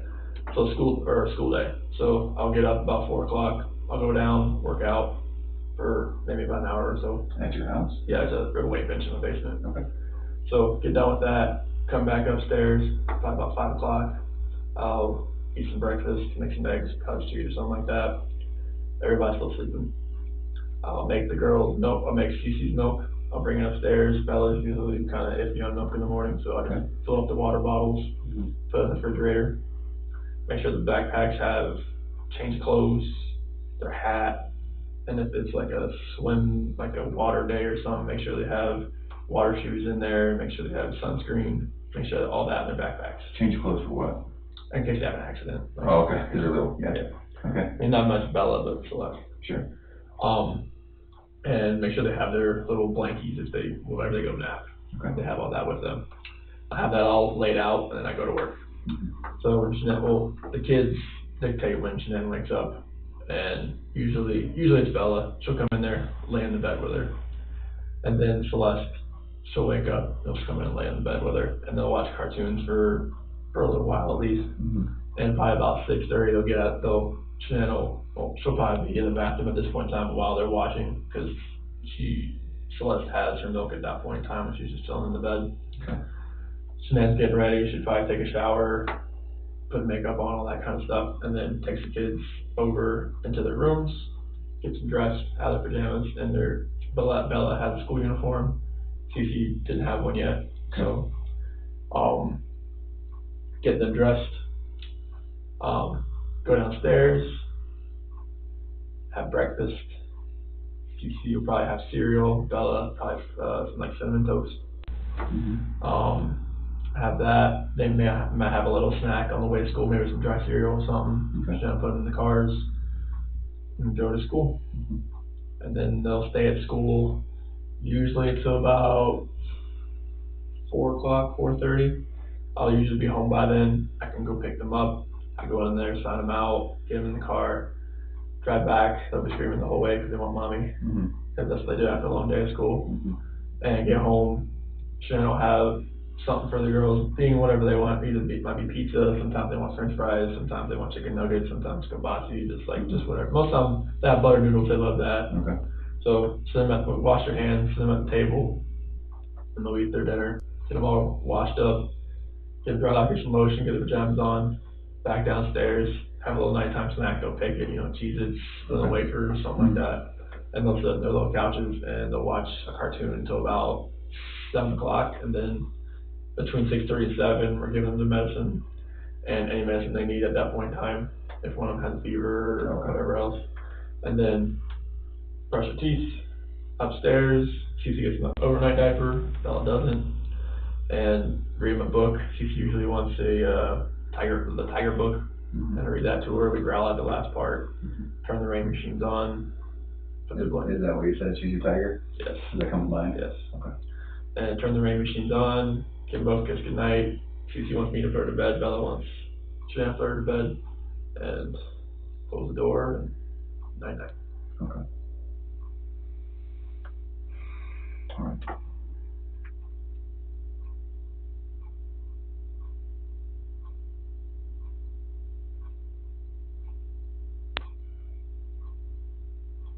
Can we talk a little bit about the morning that they disappeared? Mm-hmm. We already talked about 4 o'clock alarm, prep until 4:15. Correct me if I'm wrong. 4:15, this challenging talk starts. You leave somewhere around 5:30ish, 5:20 something, 5:27. And then what was your day like? So I went out to locations. Where's that? The oil locations. Oh, locations. Okay. Yeah. So I worked out on those old locations until 12:10. That's when I got the doorbell visitor notification. What do you do out there? What do you do at work? I'll operate the oil and gas locations we have running. Oh, okay. Yeah, like either maintenance or just like inspections or like trying to get them running again type of thing. And are you the guy with the wrench or are you the boss? I'm one of the field coordinators. Okay. So like our the area we have is like really it's really big. So like I have me and 2 other guys are field coordinators.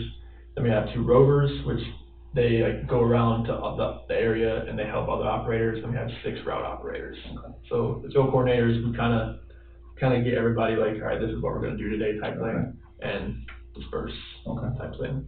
So then when you left at 5:30, which location did you go to? So the Survey 319. Which is generally a well location. Is it a well location? Yeah, we have the Survey 1029. Survey? Yeah, this is well names. Survey? Yeah. Like SERVY? Yeah. Okay. And then there was the 1129, and we say the 1029 most of the day. And so these are numbers I don't even understand. I know, there's like section number, well number type things. Okay. That's how they name them. Okay. So then it might be that, God forbid, 2 weeks from now, we're still looking for them. And it's going to be very important that all of this can jar your memory, right? Yeah. So I'm taking notes. Survey what? So we have the 1129. Where'd you go first? The 319. 319. Where and what crossroads would that be? Oh, it's out in the ranch. Oh, okay. Yeah. Survey 319. Okay. Yeah. How long were you at Survey 319? Probably about an hour. Okay. Just telling the boys what to do? I was out there checking a line that we had leaking on Friday. Okay. Okay, and that took about an hour? Yep. Then what? Went to the 1129. Okay. Again, is that just in the middle of a ranch? Yeah, it's the same ranch. Okay. Oh, so how far away?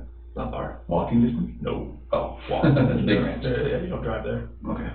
How long were you at 1129? Probably about 20 minutes or so. Doing what?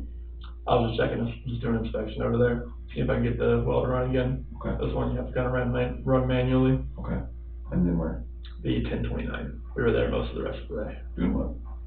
We're trying to get a pumping unit to pump back up, and stuffing box rubbers were leaking and the rods were smoking, so we had to replace them. That's what took a very long time. And how long were you out there? The rest until 12:10. So 6-7 hours. Oh yeah, like 5, 6, yeah, okay.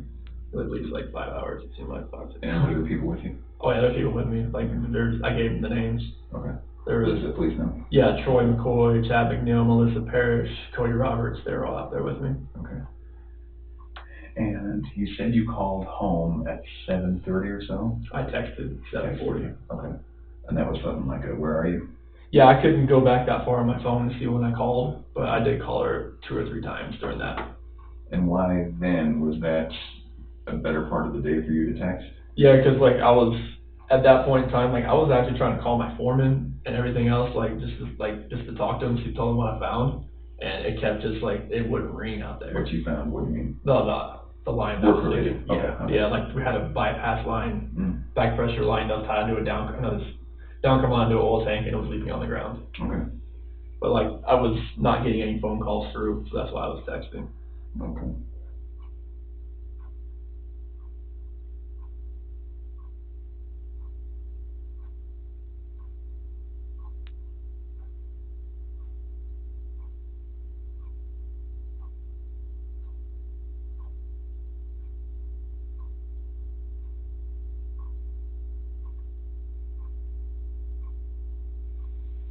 Okay.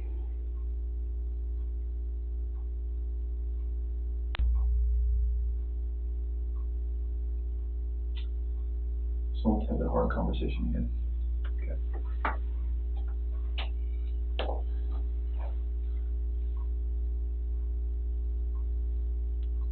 How old are they? 4 and 3, so it'll be 5 in December. Okay. You can imagine that every day that goes by, It's harder to find. where we don't find your girls, it's going to get harder to find. We're going to have less clues. Things that we need to get and we need to use, the methods that we need to do to find them are going to start getting blown away by weather, getting re-recorded over themselves that the surveillance board is going to tell us. All of that is going to disappear, okay? And that's why we're going to spend so much time today, tomorrow, and the current as we can, right? You can also imagine that every day that goes by,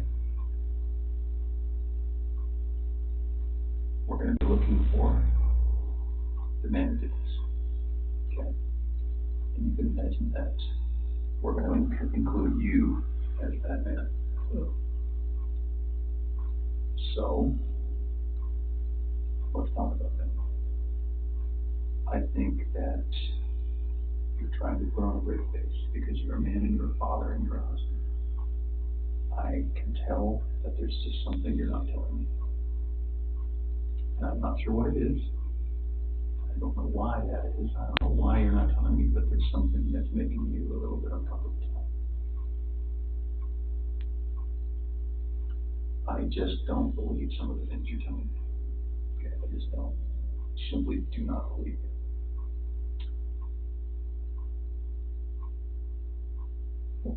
What makes you think?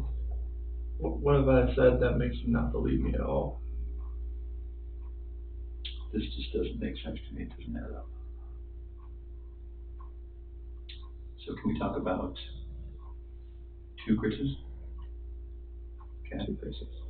A tale of two Chris's? Okay. And you need to help me know which Chris I'm looking at today and which Chris you really are. So, Chris number one is right here, right? And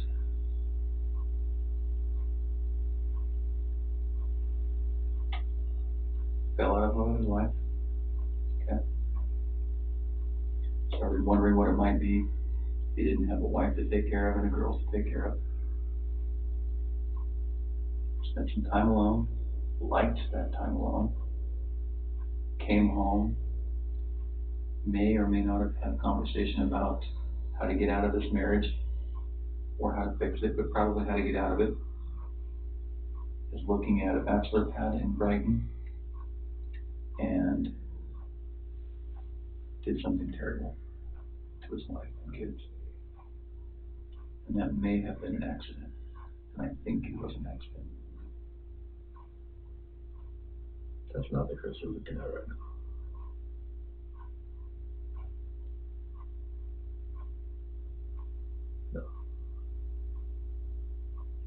The Chris you're looking at is the man who loves these kids and loves his wife and will never, ever, ever do anything to harm them. That's the Chris you're looking at right now. The Chris you're looking at right now wants these kids and his wife back at his house right now. That's the Chris you're looking at.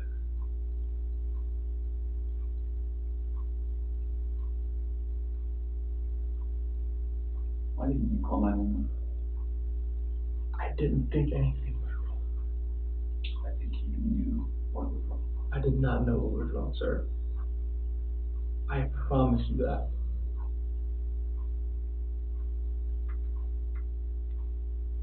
What do you think it's going to look like when someone finds out that it was not you that called 911? Everybody's going to have their own perception about what's going on here. But I know my wife. I know that sometimes she doesn't text me back. I know that happens. I've been there. It's happened multiple times throughout many days. If she's busy with work, it doesn't happen. That's why it didn't register for me that day. We're back to his tale of two Chris's, Chris. Okay. There's a Chris who cares. I care. I promise. Tell me about the call to your daycare. To the Primrose, I called them to see if the girls were there. They said they weren't there. Okay. I told them since they weren't there, just put them back on the waiting list. That's not what you told me. I told them that we were going to sell the house. Or put it on the market, or probably won't be in the area anymore. That's two different things, Chris. Well, I wanted them to be back on put them on the waiting list since they weren't there. Why weren't they there? I don't know.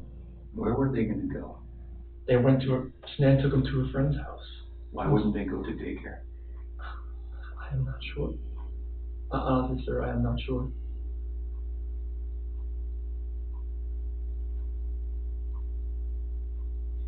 It's hard for me as a father to talk to you about this. I know.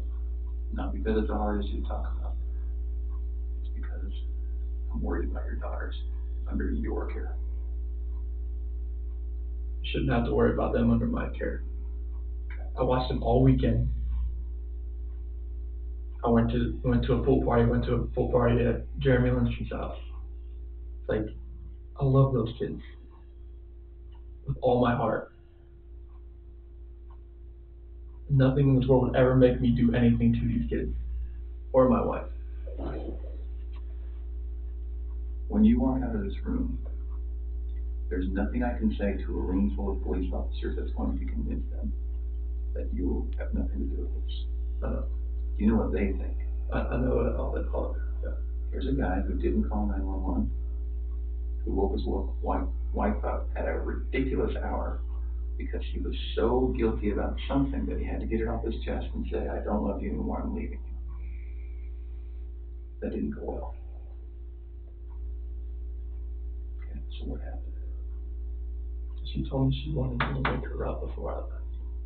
That's why I didn't just wake her up, like, just to tell her this. Like, I woke her up. That's what she wanted to do, and we talked. Like, usually at 4 a.m., I wake up, I go down and work out. This day, I wanted to talk to her about this.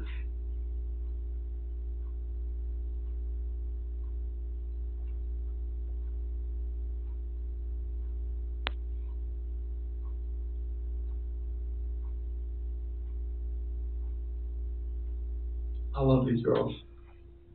I love these girls so much. And this picture right here, Celeste and Bella, those are my life. I helped make those kids. There's nothing in my life that means more to me than these kids. Nothing. Kids, that's your life. That's your lifeline. That's everything. Like, you make kids, they come first before anything. Kids, spouse, family. That's what it's always been.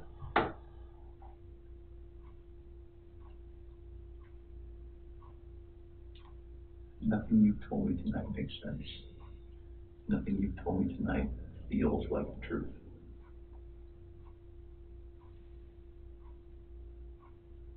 Can we start over? Sure.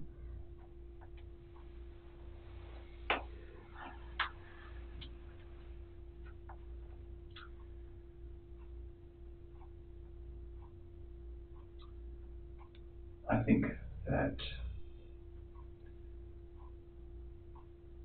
there's something that happened that got maybe a little bit out of control. There was no fight. There was nothing physical. It was a conversation. We didn't raise our voice. Nothing.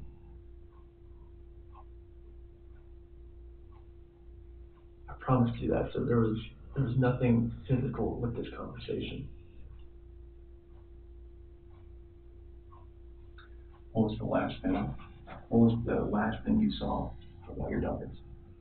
Nothing I saw, like, when I left. What did it look like? Saw them in the monitor as it was switching back and forth. What's the last thing you saw with your wife?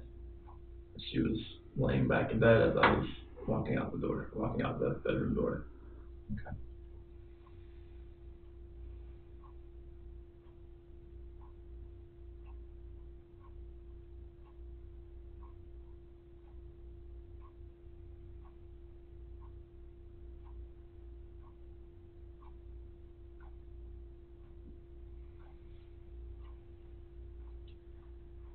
When we find the guy who took him, what do you think we should do? honestly, like, they're gonna come home safe, correct? When you find the guy. When we find the guy, they're gonna come home. Life in prison would be that's what I would think with 2 kids that are involved. What if he hurt them?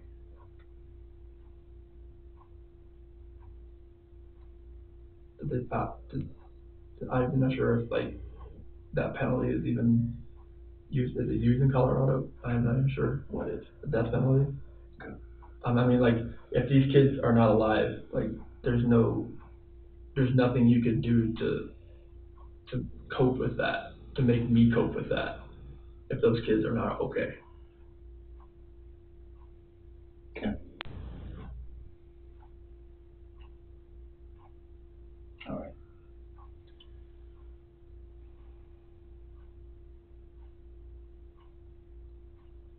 What was your plan after you got separated? Try to get an apartment. Yeah. Nearby? Oh, we'd just go our separate ways. Like, I would probably get an apartment. She would try to sell the house first, of course, before we could do anything with that. Mm-hmm. And hopefully, like, try to get an apartment somewhat close. Okay. So that, like, it's a 50-50 thing, like, because I was going to go on an 8 and 6 schedule in September, Okay. and then I would have 6 days off, and it would be perfect to, I'd have kids for half, and she'd have half, and that would work. All right. Tonight's been pretty intense, I can imagine. How are you feeling? I've slept like 2 hours last night, so I'm like running on empty right now. But I know, I can see it. So why don't we do this? I'm sure you don't mind if we take a break for the night. I'm sure that you are feeling some of the pressure from me. Okay. You're doing your job. I wouldn't be doing my job if I didn't grill you a little bit, right? I've seen you telling 2 different guys. Like, honestly, like, I've seen like where you're smiling, and I've seen where it's different. Yeah. Yeah. You're doing your job though. Like, I can't fault you for anything you've asked. So can I make a commitment to you? Yes. Okay. I'm going to commit to you that we're not going to stop working until we find them. Okay. Okay. And I want to commit to you that there is going to come a time when you're going to feel this pressure from other people. I'm not the only one who thinks that there's a possibility you have something to do with this. Like another FBI agent, like pressure, or like just like Everyone. okay. Everyone, Chris. Okay. Have you ever watched the news and said 2 girls and a pregnant woman go missing? Okay, if that's all you heard, what do you think the public thinks? Husband. Okay. So I'm going to make a commitment to you. Okay. I'm going to commit to you that I'm going to be your guy. Okay. I'm going to be your guy that handles the investigation. Okay. And I'm going to be your guy that you can come to. Okay. Because I hope that you realize I'm a nice guy. Tonight we had to talk about some tough things, but I hope that you know that I did it respectfully. I think that you can see that. And so as we go on through tonight, the hours, the days, and I hope we don't get to hours or days. I hope it's minutes, right? Until this is over. Yes. But just in case it's not, I want you to know that I wanted to be in this room tonight. I wanted to talk to you. Okay. Okay. And I hope that you want to talk to me. Okay. When you have questions, when you have concerns, I want you to call the detective that you work with, and I want you to call me. Okay. I want you to know that if you have a question, if you think we're not doing something enough or well enough, I want you to say, I gotta call Graham. I gotta call Dave. Okay. Okay. When you need to have a night to yell at somebody and maybe have a good cry, I want you to call me. Sure. Okay. I can't imagine what you're going through. I just can't. Today's been the whirlwind from, like, yesterday I thought she was just at somebody's house, and today with the drones, the police, and the news, I look like a scene out of a movie. That's too much. That's too much for one person to handle. My dad's flying in tomorrow. Good. Okay. So your dad was, yeah. Nick and Amanda, Dave, Jeremy. Okay. Now, you only know me for 3 hours, but I want to be part of that team. Okay. Okay? I want to be part of the team that helps you, and I want you to be part of my team. Okay. Okay? Tonight, when you go home, one of two things is going to happen. You're going to pass out because you're so tired. Okay? And that's probably not going to be what happens. Your head's going to go race. Okay? So tonight, when you lay down and your head starts racing, there's going to be things that come to your mind. Okay? This always happens. Always. It's very natural. You're going to say, I wonder why he asked me that. Okay? You're going to say, screw him. How dare he accuse me? Okay? You're going to say, I wonder if they thought of this. Okay? And then you're going to say, I probably should have told him something, or this, or that. Okay? Those are the most common things. When those thoughts come to your head, I want you to call me. I want you to call Dave. Okay? It's fair for your mind to race, so I want you to call me. Okay? You need a lifeline. You need someone you can call. I want to be that guy. All right? And I want you to know that if I didn't accuse you a little bit, you'd probably wonder if I was good at my job. One of my buddies, he is straight with me. He was like, dude, no veil, like none of this looks good. So it's like he's like, I'm not gonna accuse anybody, but like I'm not gonna be like, he has his wife and their friends. It's like they won't talk to you right now. Yeah. I'm like, So we had this Chris, right? Yeah. Okay, let's talk about the other Chris. This is right here. Okay. I can see that you're a good man, right? You don't have beautiful daughters with good clothing that look well fed, right? Children that are unhappy don't smile like this, okay? And those are beautiful kids. Those kids have a good dad, and I know it. I just see the picture of someone's phone. Yeah. It's a better one, but it's just, I'm sorry too. Those kids have a good dad. Good dad that feeds them and that loves them. I was very impressed when I asked you how their day was about how involved you are. Okay. See this on the weekend. A lot of dads don't get second pairs of clothes and cook eggs and give them snacks at night. You know, a lot of men, that's woman's work, right? I like to get involved. But you're not that kind of guy. Okay. So, Chris, can you just look at me for 1 second? If there is something that happened, it's okay. It really is. Yeah. Okay. If something that happened with these girls, if there was an accident, if there's something you're afraid to tell me, it's okay. Yeah. If there's something that happened with your wife, it's okay. Okay. You can always tell me. And if you want to talk 15 minutes after you leave, I'll answer the phone. If you want to talk in the middle of the morning, I'll answer the phone. Okay. What I want to happen is, if that's what happened, if there was something that got out of hand, if there's something you know, I want you to go home and I want you to know that I'm the guy you can talk to, okay, who's not going to judge you. I have kids. Sometimes I joke with my wife, I just need 2 weeks alone, you know? Like when you told me about your 4 to 5 weeks alone, I was like, wow, that sounds like a slice of heaven, right? Sometimes it's a bit much. Okay? So let's do this. We're going to take a little break. I'm going to help organize the search of your house tonight. Okay? I still want to do that. Okay. I was just going to go to my friend's house and just stay out of the way. Okay. Now, hopefully they still awake. I can't tell you that we have to do it. Okay?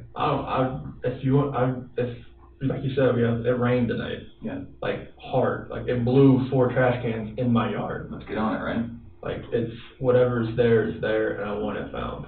I want to do that. I want to talk to you again tomorrow. Okay? I want you to get a good night's sleep and a good breakfast and a good workout, whatever you got to do, whatever your morning routine is. My dad flies in the morning about like 8 or 9. Okay. So what time should we plan on doing that? Can I get him back home first and then come here? Of course. Okay. And listen, of course, take your time, get settled in. So what time is he flying? He should be here around 8 or 9. You're 9? Yeah. Okay. He's been flying from North Carolina. Here's what I would love to have happen. He's flying in 8 or 9. You gotta go get him. You gotta get him back. He's gonna wanna know everything. Yeah. Okay, he's your dad. Okay? He's called me like 10 times today. It's gonna take forever. And he's gonna have questions and comments and concerns, okay? I would love for you and me as a team to talk tomorrow, to do a polygraph tomorrow, and move past all of it. Okay? Move past me wondering about Chris, me about wondering which Chris I'm talking to. I want to move past it. I just want to get it behind us. Okay? And then our talks are going to be a lot more comfortable than they were tonight. So can we say that tomorrow at 11 o'clock? Sure. We can do a polygraph? Here. Here. Okay? And there might be little tweaks. It might be at a different office or this. We're not going to try to rock your world too much. We know what you're going through. Okay. I want to get that done. I want to just move past it. Okay. Okay? Can we do that? Yeah. 11 o'clock? Yeah. Okay.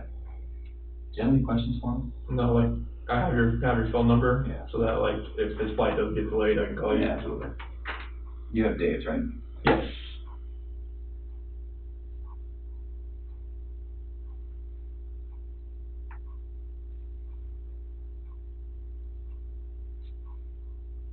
You based that up here? Yeah. Okay. Yeah. Okay. Okay. You know that's a 24-hour number, okay? Okay. Let's make that happen tomorrow. Okay. One of the things that makes us wonder about which Chris again is when you don't answer the phone. Okay? So if I call you, I get it, you're on the phone, you're with your dad, you're at the drive-through, you know, whatever it is, I get it, okay? If you go a whole day without calling me back. Oh no, that's not gonna happen. Can we promise each other we'll answer the phone? Yeah, like I'm not going a day. Like if I'm with my dad or like I have other calls coming in, like I'm getting back to you. Okay. There's no Okay. Your dad's coming tomorrow. Were you guys planning on staying here? Oh yeah, like he's gonna stay at my house. Like Okay. that was the thing. Like I don't want to be in that house by myself. Okay. That's why I'm staying with my friends tonight. Okay. Because I can't be All right. in that house again. Like, Have you already packed for your friends tonight? I got it in my car. Okay. I was actually about almost there when I was calling you. I was like, yeah, I'll turn around. I'm sorry. No, you're good. I was like, I'd rather get this rolling right here. So. All right.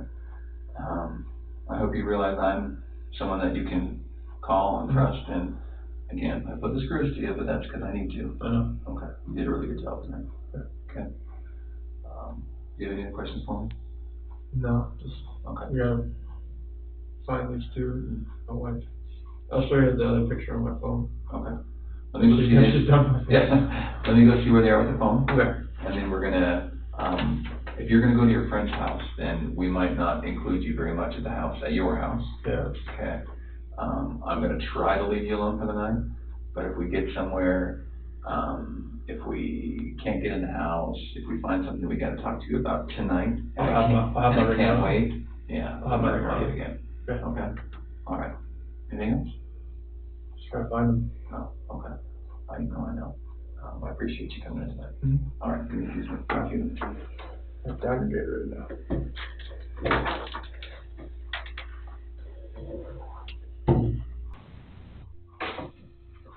How you feeling? Okay. Thanks for letting us use your phone. No problem. So we're trying to figure this out without sending you home with a bunch of questions, right? Gotcha. We'd like to be able to tell you this is our plan for tomorrow. So far it looks like some of the things we need to do at your house are better at night and some of them are better in the morning. So we're going to probably split the difference and start very early in the morning. Now, between now and very early is probably about 3-4 hours, right? Okay. Is it possible for you to not go home during that time to your house? Okay. Can you go straight to your friend's? I'm gonna show my friends right here. Okay. And then when you go straight to your friend's house, is it okay to ask that you don't go back to your house? You just call me and give me a word. Okay. All right. Safe. Okay. So we'd like to be able to, I don't want to do 2 searches at your house, because that will say to the public, oh boy, FBI is really interested in him. and then that's gonna be a storm coming at you that we don't want, okay? So, we'll do that. We're gonna send you home, go to your friend's house, get a good night's sleep, pick up your dad at 8 or 9. Yeah, just have to verify with you, leaves at like 5 Eastern time. You already have the ticket? Yeah. Do you know when he's flying in, like what he's flying in on, or the company, or? I told him to go United Airlines, it was cheaper, but I'm not sure because price kept changing on him. He bought his ticket? Yeah. Okay, what's his name? Ronnie Watts. Ronnie Watts, okay. So we'll send you to your friend's house. You know, again, I can't tell you, you cannot go in your house, but I'd like you to not go in your house, if you can do that. And then we'll start early in the morning.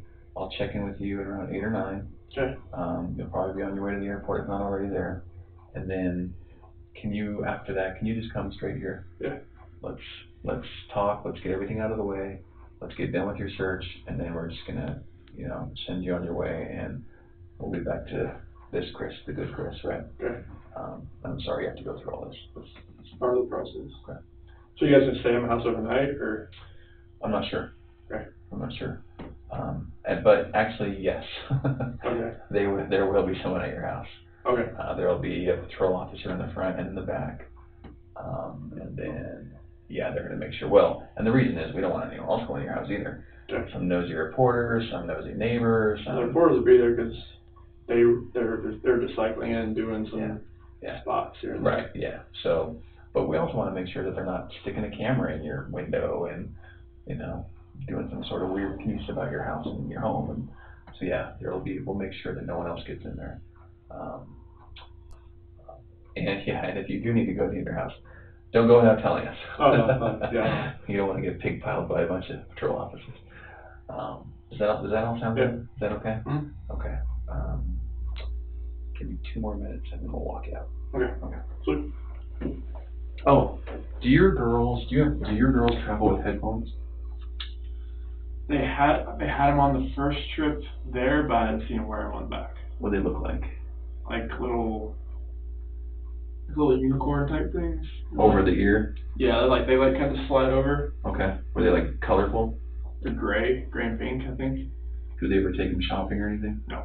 No. That's the only time they ever used them. Oh, okay. So if your wife was gonna walk around with them, she would be holding them with headphones? No, because they just strap over and they have a little plug. Okay. Is your family lactose intolerant? No. Do you ever buy lactose intolerant milk? It's 2%. Just 2% regular stuff? Okay. All right. We're just exploring. You can imagine 1,000 people are calling in right now, so we're just narrowing stuff down. Okay. Give me 2 more minutes. All right. Hey Chris, thanks for coming in. Yep. So I've been doing some other things while you were here. We've had people calling in, stuff like that. So there was a sighting at Walmart. One of your kiddos, is Bella the oldest? Yes. She have long hair? Well, if you let the curls down. How long? So the curls would probably come right here. Okay. So this is a picture from your surveillance. You see that? Yeah, it's just the hair color looks a little off. Yeah. I mean, look how long that braid is. Is that right? Yeah. Does that look right? No, that braid's too long. Is that like your wife? Hair's too long. Okay. That's what I thought too. So. Okay. Yeah, the hair looks a little too long. We're trying, buddy. Sure. We are trying. Very angle. You know. That would be CC in the back though. That was her. Yeah. That's where she would sit? Yep. Yeah. Chilling. Bella ruling the roost up there? Yes. Must have just something in there, yeah. Okay. Yeah, because Bella is really. That's the picture I was going to look. Yeah. And this is CC, right? Yep. That's Bella. Yeah. Okay. Yeah. That's on the 4th of July.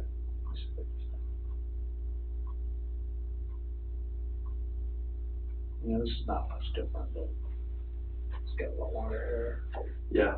Not her? Okay. Okay, great, thank you. All right, we're ready. Do I have to take this or no? This is. Please leave all that. Yeah. Okay. So when you get your dad tomorrow, just come on in. He's gonna have a bunch of questions. I'll talk to everyone. Bring him in. Let's talk. I'll bring it here? Yeah. Okay. You can drop my word. Okay. But depending on what you're doing.